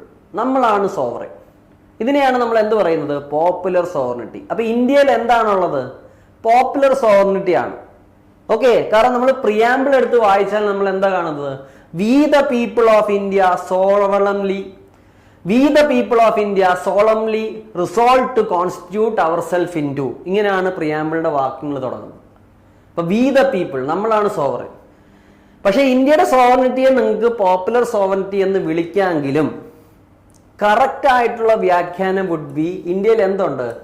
Constitutional sovereignty ആണ് ഇന്ത്യയിലുള്ളത്. We have constitutional sovereignty. അപ്പൊ ഇന്ത്യയിൽ പോപ്പുലർ സോവറിനിറ്റി ആണെന്ന് പറയുന്നതിൽ തെറ്റില്ല, പക്ഷെ കുറച്ചുകൂടെ correct we have constitutional sovereignty. ഈ കോൺസ്റ്റിറ്റ്യൂഷണൽ സോവറിനിറ്റി എന്താണ്? ജനങ്ങൾ, പീപ്പിൾ, അവരുടെ അതോറിറ്റി അല്ലെങ്കിൽ വിൽ, അവരുടെ ആഗ്രഹങ്ങൾ, ആസ്പിറേഷൻസ് എല്ലാം എവിടെ എഴുതി വെച്ചു? കോൺസ്റ്റിറ്റ്യൂഷനകത്ത് എഴുതി വെച്ചു. അപ്പം ഇന്ത്യയിൽ ആരാ സുപ്രീം? കോൺസ്റ്റിറ്റ്യൂഷൻ ആണ് സുപ്രീം. ഇന്ത്യയിലെ സുപ്രീം ഡോക്യുമെന്റ് കോൺസ്റ്റിറ്റ്യൂഷൻ ആണ്. ഓക്കെ, അപ്പൊ പോപ്പുലർ സോവറിനിറ്റിയും കോൺസ്റ്റിറ്റ്യൂഷണൽ സോവറിനിറ്റിയും തമ്മിൽ വലിയ വ്യത്യാസമില്ല.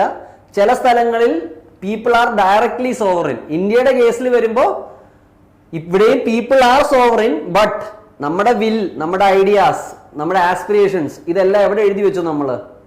നമ്മുടെ കോൺസ്റ്റിറ്റ്യൂഷൻ എഴുതി വെച്ചു. നമ്മുടെ അതോറിറ്റി നമ്മൾ ആർക്കാ കൊടുത്തിരിക്കുന്നത്? കോൺസ്റ്റിറ്റ്യൂഷൻ ആണ് കൊടുത്തിരിക്കുന്നത്. അപ്പൊ കോൺസ്റ്റിറ്റ്യൂഷൻ ആണ് ഇന്ത്യയിൽ സുപ്രീം. Constitution is sovereign.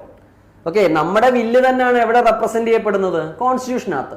അപ്പൊ ഇന്ത്യയിൽ കോൺസ്റ്റിറ്റ്യൂഷണൽ സോവറിനിറ്റി ഉണ്ടെന്ന് പറഞ്ഞാലും തെറ്റില്ല, പോപ്പുലർ സോവറിനിറ്റി ഉണ്ടെന്ന് പറഞ്ഞാലും തെറ്റില്ല. സാധാരണ ക്ലാസ്സുകളിൽ ടീച്ചേഴ്സ് ഈ ചെറിയ ഡിഫറൻസസ് കോൺസെൻട്രേറ്റ് ചെയ്യാറില്ല. പക്ഷെ ഇത് നിങ്ങൾക്ക് ഞാൻ പറഞ്ഞു തരുമ്പോൾ you are getting an additional advantage over other aspirants. Clear? ഇനി പാർലമെന്ററി സോവറിനിറ്റി. പാർലമെന്ററി സോവറിനിറ്റി ഈ വാക്കിൽ നിങ്ങൾക്ക് പിടിക്കാം. ഇവിടെ സോവറിൻ ആരാണ്? അൾട്ടിമേറ്റ് അതോറിറ്റി ആരുടെ കയ്യിലാണ്? പാർലമെന്റിന്റെ കയ്യിലാണ് students. Parliament is the power. പാർലമെന്റിന് എന്തും ചെയ്യാം, ജനങ്ങൾക്കല്ല സോവറിനിറ്റി, പാർലമെന്റിന്റെ കയ്യിലാണ് സോവറിനിറ്റി. ക്ലിയർ? ഈ അവസ്ഥയാണ് നമ്മൾ പാർലമെന്ററി സോവറിനിറ്റി എന്ന് പറയുന്നത്. The doctrine that parliament has unlimited legislative authority with no external body able to override its decisions. Parliamentary sovereignty means supremacy of the legislative body, that is the parliament. Sovereign legislature may change or repeal any previous legislation and is not bound by any written law like constitution. യുകെയുടെ അവസ്ഥ ഏകദേശം ഇതുപോലാണെന്ന് ആൾക്കാർ പറയാറുണ്ട്. അവിടെ parliament ആണ് ultimately powerful. Okay, അവിടുത്തെ ജുഡീഷ്യറിക്ക് പോലും പാർലമെന്റിനെ control ചെയ്യുന്നതിന് ലിമിറ്റേഷൻ ഉണ്ട്. നിങ്ങൾ ശരിക്കും നോക്കിക്കഴിഞ്ഞു കഴിഞ്ഞാൽ UK ഒരു സുപ്രീം കോടതി വന്നത് എൻ്റെ ഓർമ്മ 2009 ഓക്കെ. UK സുപ്രീം കോർട്ട് വന്നത് 2009 അതിനു മുമ്പ് അവിടെ ഒരു സുപ്രീം കോർട്ട് ഇല്ല. അവിടെ ഉള്ള ഒരു ജഡ്ജസിന്റെ സിസ്റ്റം എന്ന് പറഞ്ഞാൽ അവരുടെ പാർലമെന്റിനകത്ത് തന്നെ ഒരു ഗ്രൂപ്പാണ് ജഡ്ജസ് ആയിട്ട് ഫംഗ്ഷൻ ചെയ്തുകൊണ്ടിരുന്നത്.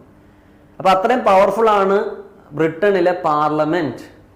നമുക്ക് പണ്ടത്തെ ഒരു സേയിങ് ഉണ്ട്, British parliament can do anything except changing a man to woman and woman to a man. ഒരു സ്ത്രീയെ പുരുഷനാക്കുന്നതും പുരുഷനെ സ്ത്രീയാക്കുന്നതും ഒഴിച്ച് ബാക്കി എന്തും ബ്രിട്ടീഷ് പാർലമെന്റിന് ചെയ്യാൻ പറ്റുമെന്നൊരു സ്റ്റേറ്റ്മെന്റ് തന്നെ ഉണ്ടായിരുന്നു. സോ ഇങ്ങനെയുള്ള സ്ഥലങ്ങളിൽ പാർലമെന്റ് ഈസ് സോവറിൻ. പോപ്പുലർ സോവറിറ്റിയുടെ കേസിലോ ജനങ്ങളാണ് സോവറിൻ. നമ്മുടെ കേസിൽ ജനങ്ങൾ തന്നെയാണ് സോവറിൻ ഇന്ത്യയിൽ. പക്ഷേ നമ്മുടെ സോവറിനിറ്റി ഏത് വഴിയാ ഫ്ലോ ചെയ്യുന്നത്? കോൺസ്റ്റിറ്റ്യൂഷൻ വഴിയാണ് ഫ്ലോ ചെയ്യുന്നത്. അപ്പൊ ഇന്ത്യക്ക് പോപ്പുലർ സോവറിറ്റി ഉണ്ടെന്നും പറയാം, നമുക്ക് കുറച്ചുകൂടെ കറക്റ്റ് ആയിട്ട് ഇന്ത്യയിൽ കോൺസ്റ്റിറ്റ്യൂഷണൽ സോവറിറ്റി ഉണ്ടെന്നും പറയാം. അപ്പൊ ശരിക്കും പറഞ്ഞാൽ ഞാൻ ഇപ്പൊ തന്നെ 5 ടൈപ്പ് സോവറിറ്റി പഠിപ്പിച്ചു. 4 നിങ്ങൾക്ക് കാണാം: internal sovereignty, external sovereignty, popular sovereignty, constitutional sovereignty and your parliamentary sovereignty. Okay. ഇനി ഇവിടെ ലീഗൽ സോവറിറ്റി എന്ന് പറയുന്ന ഒരു കാര്യമുണ്ട്. There is A statement which means legal sovereignty. ഇതും വലിയ വ്യത്യാസമൊന്നുമല്ല. ഏതെങ്കിലും ഒരു ലീഗൽ അതോറിറ്റിക്ക് സ്റ്റേറ്റ് പവർ കൊടുത്തിട്ടുണ്ടാവും, ആ അതോറിറ്റി ആയിരിക്കും സോവറിൻ. ഓക്കെ. അത് പാർലമെന്റ് ആവാം, എക്സിക്യൂട്ടീവ് ആവാം, ജുഡീഷ്യറി ആവാം. അപ്പൊ അത് ജനറലിസ്റ്റിക് ആയിട്ടുള്ള ടേം ആണ്. Whichever authority has been given the power by the state it will be sovereign. അപ്പൊ ഇത് ജനറൽ ആയിട്ടുള്ള ഒരു ടേം ആണ്. പോപ്പുലർ സോവറിറ്റി അല്ലെങ്കിൽ പോപ്പുലർ സോവറിറ്റി അല്ല, നമുക്ക് പാർലമെന്ററി സോവറിറ്റിയെ വേണമെങ്കിൽ ഇതിന്റെ ഒരു സബ് ഹെഡിങ് ആയിട്ട് കാണാം. ഇത് അത്രയ്ക്ക് ഇമ്പോർട്ടന്റ് അല്ല. If you don't need you can leave it. Okay. അപ്പൊ നമ്മളിപ്പോ ടോട്ടലി എത്ര ടൈപ്പ് സോവറിറ്റി പഠിച്ചു? We have studied internal sovereignty, external sovereignty, popular sovereignty, constitutional sovereignty and parliamentary sovereignty. Additional ആയിട്ട് വേണമെങ്കിൽ ലീഗൽ സോവറിറ്റി പഠിച്ചതുപോലെ പറയാം. That is not important. ഇനി നമുക്കുള്ളത് real sovereignty versus nominal sovereignty. Real versus nominal sovereignty. ഇവിടെ നമുക്ക് Donald ട്രംപിനെ കാണാം, ബ്രിട്ടനിലെ രാജാവിനെ കാണാം. ഓക്കെ. ഡൊണാൾഡ് ട്രംപിന്റെ കയ്യിൽ റിയൽ പവർ ഉണ്ട്. He has the real power, presidential power. Okay. അപ്പം when one enjoys real power, like president of USA, like president of Russia, then it is known as real sovereignty.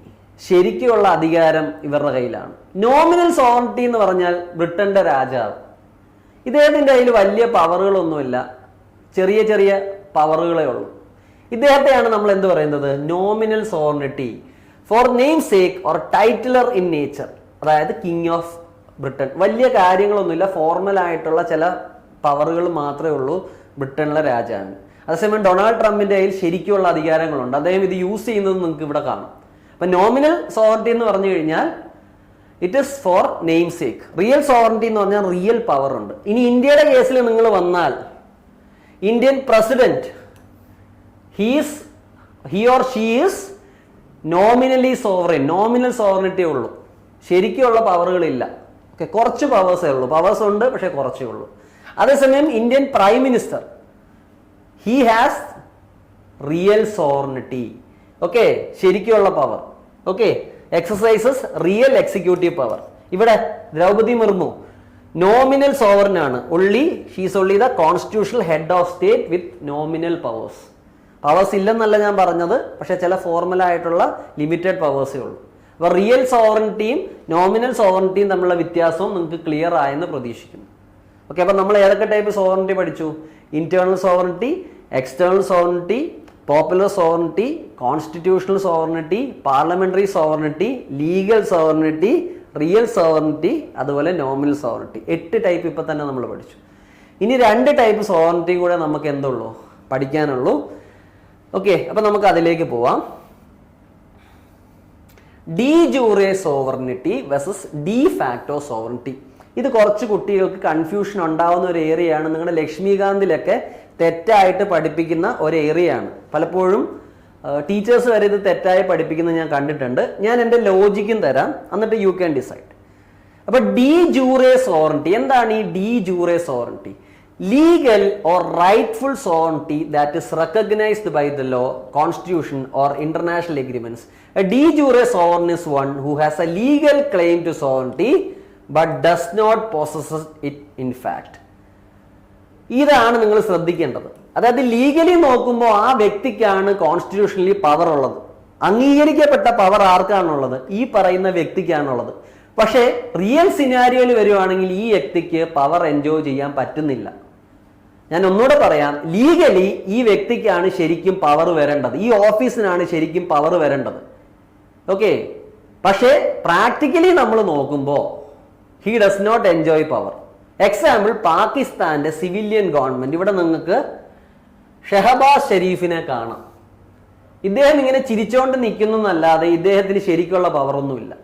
പാകിസ്ഥാന്റെ ഭരണഘടന നോക്കിയാലും കാര്യങ്ങൾ നോക്കിയാലും ശരിക്കുള്ള പവർ ഇദ്ദേഹത്തിനാണെന്ന് തോന്നുന്നു. പക്ഷെ പവർ ഇദ്ദേഹത്തിന്റെ കയ്യിലല്ല, പവർ അവിടെ ആർമിയുടെ കയ്യിലാണ്. അപ്പൊ ഇങ്ങനെയുള്ള കേസിനെയാണ് നമ്മൾ എന്ത് പറയുന്നത്? We will call it de jure sovereignty. അതായത് ലീഗലി കോൺസ്റ്റിറ്റ്യൂഷനിൽ നോക്കിയാൽ ഈ പറയുന്ന വ്യക്തി അല്ലെങ്കിൽ ഓഫീസിന്റെ മുകളിലാണ് power ഇരിക്കേണ്ടത്.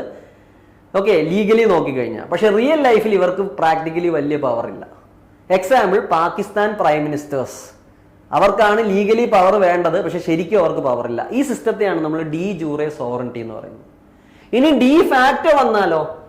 Actual or practical sovereignty that exist through effective control regardless of legal recognition. A de facto sovereign is one who has no legal claim to sovereignty but possesses it in fact and exercises necessary force to make and enforce law, exemplified by Pakistan deep state.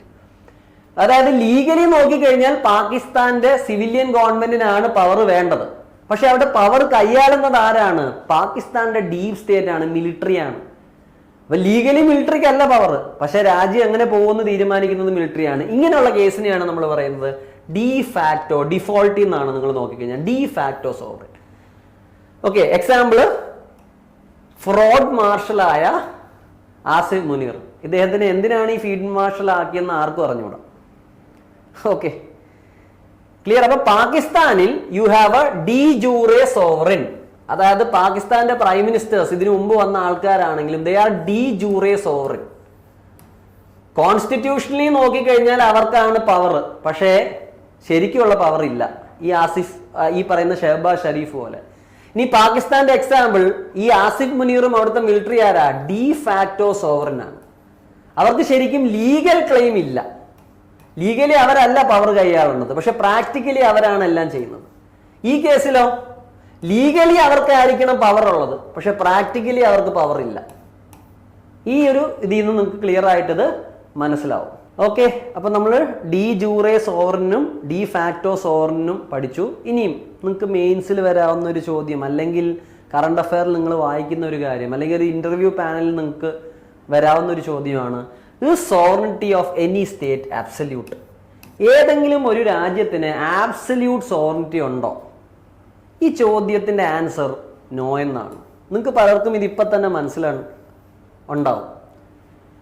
No state in the world is absolutely sovereign. പക്ഷെ ഞാൻ ഇപ്പോൾ പറയുന്ന ഒരു കാര്യം, നിങ്ങളുടെ state എത്രത്തോളം powerful ആവുന്നോ നിങ്ങളുടെ sovereignty അത്രത്തോളം കൂടും. നിങ്ങളൊരു വീക്ക് സ്റ്റേറ്റ് ആണെങ്കിൽ നിങ്ങളുടെ സോവറിനിറ്റി കുറയും. ഇത് പ്രാക്ടിക്കൽ എക്സാമ്പിൾസ് കൂടെ നമുക്ക് പഠിക്കാം.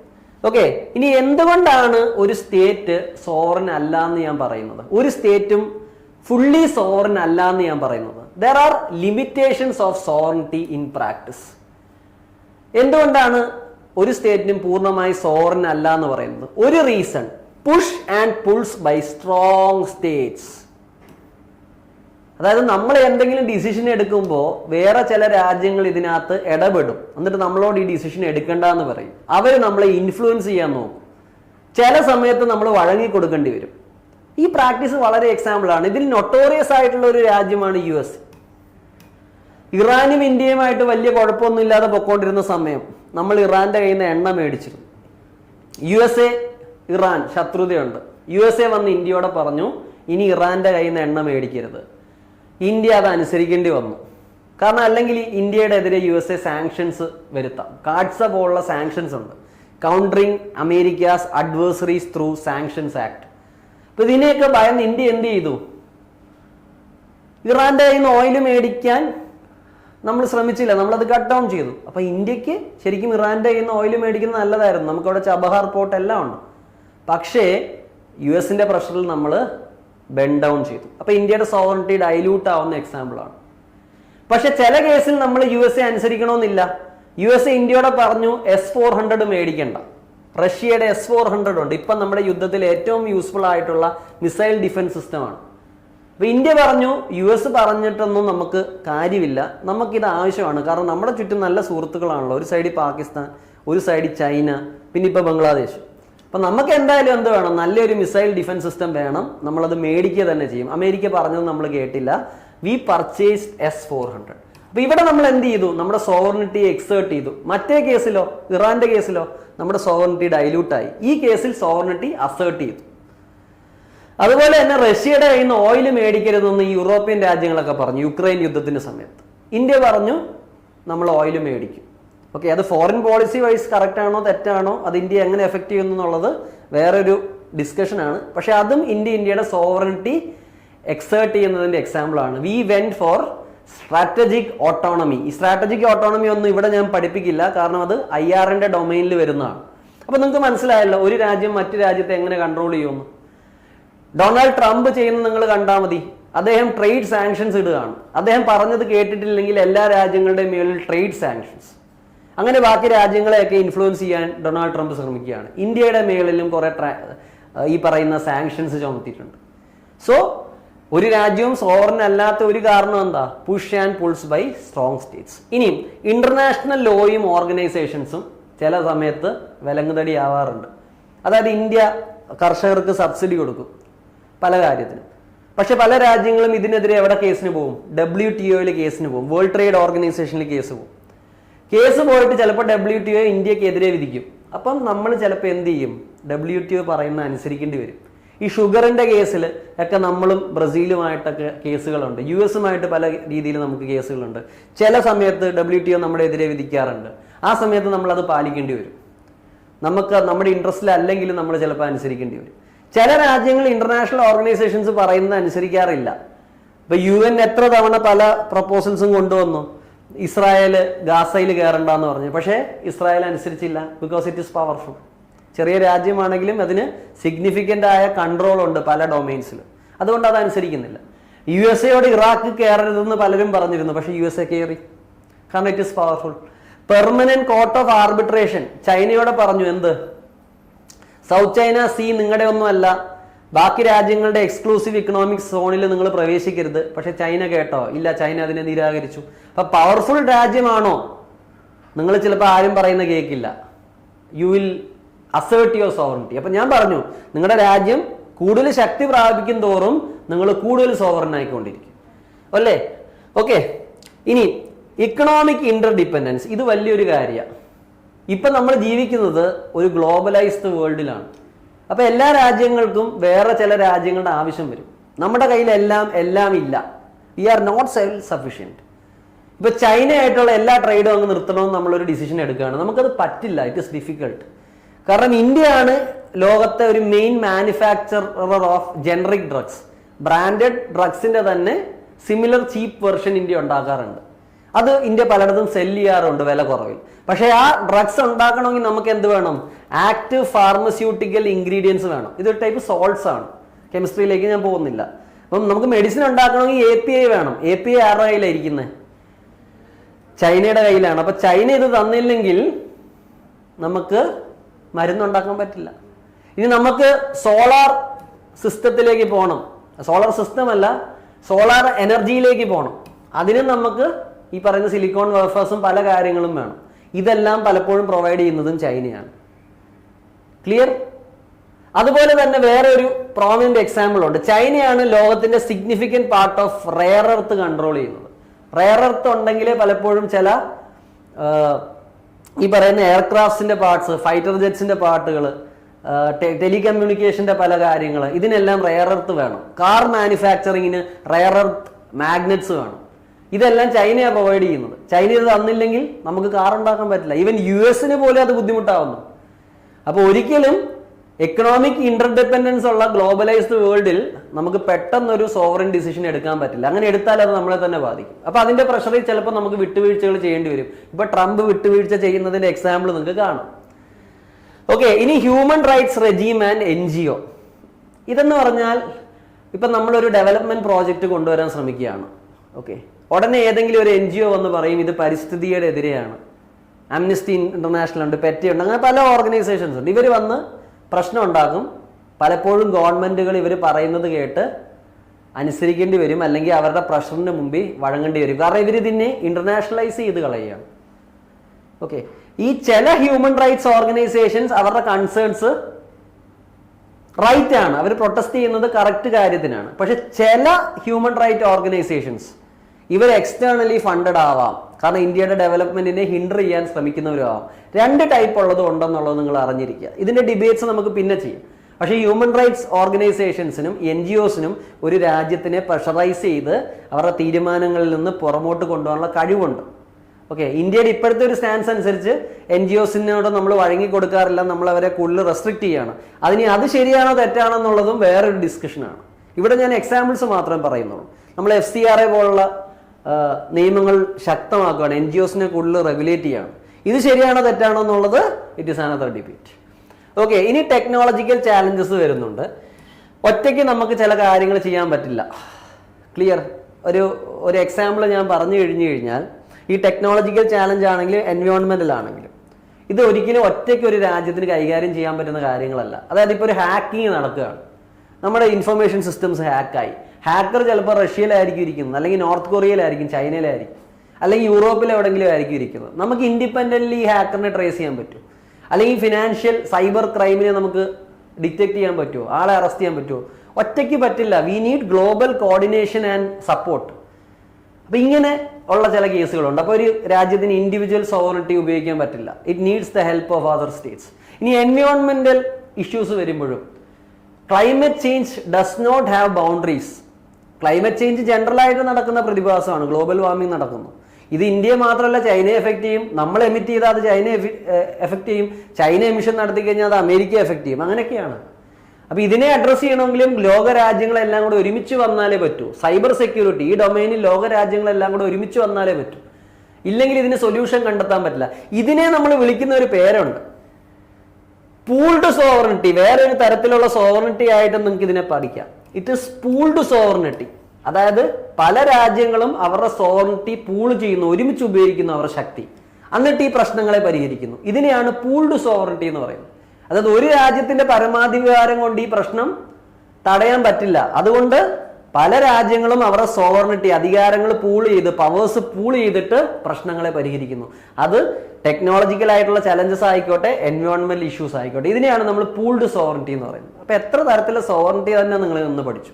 Internal sovereignty, external sovereignty, popular sovereignty, constitutional sovereignty, അതുപോലെ parliamentary sovereignty, then you have your legal sovereignty, പിന്നെ de facto sovereignty, de jure sovereignty, then you have nominal sovereignty, real sovereignty, pooled sovereignty. 10 തരത്തിലെ sovereignty പഠിച്ചു കഴിഞ്ഞു നമ്മൾ, 10 types. ഇനി ഒരു കാര്യം കൂടെ ഞാൻ പറഞ്ഞു തരുന്നുണ്ട്, അതുകൂടെ ഒന്ന് ഓർത്തിരിക്കുക. ഈ പാർലമെന്ററി സോവറിനിറ്റിയെ ചിലര് പൊളിറ്റിക്കൽ സോവറിനിറ്റി എന്നും വിളിക്കാം, തെറ്റില്ല. പാർലമെന്ററി സോവറിനിറ്റിയെ ചിലര് പൊളിറ്റിക്കൽ സോവറിനിറ്റി എന്നും വിളിക്കാറുണ്ട്. അതുകൂടെ പറഞ്ഞു. അപ്പം മൊത്തത്തിൽ ഒരു 10-11 ടൈപ്പ് സോവറിനിറ്റി നിങ്ങൾ പഠിച്ചു കഴിഞ്ഞു. പിന്നെ എന്തോരം കോൺസെപ്റ്റും നമ്മൾ നോക്കി. ഓക്കെ, ഇനി സോവറിനിറ്റിയെ ലിമിറ്റ് ചെയ്യുന്ന വേറൊരു കാര്യമാണ് ഹ്യൂമാനിറ്റേറിയൻ ഇന്റർവെൻഷൻസ്, അല്ലെങ്കിൽ responsibility to protect, RTP. Okay, ഇത് നിങ്ങൾക്ക് പോസിറ്റീവായിട്ട് കാണാം, നെഗറ്റീവായിട്ട് കാണാം. അമേരിക്കക്കാരുടെ ഒരു പരിപാടിയാണ് ബേസിക്കലി ഇത്. അതായത് ഏതെങ്കിലും ഒരു രാജ്യത്ത് ഹ്യൂമാനിറ്റേറിയൻ ക്രൈസിസ് ഉണ്ട്, അവിടെ സിവിൽ വാർ ഉണ്ട്, അവിടെ എല്ലാം അമേരിക്ക കയറി ഇടപെടും, അല്ലെങ്കിൽ നേറ്റോയുടെ രാജ്യങ്ങൾ ഇടപെടും. ഇപ്പൊ ആഫ്രിക്കയിൽ നിന്ന് പലയിടത്തും ഒരു പുറത്താവുന്ന കാഴ്ച നമുക്ക് കാണും.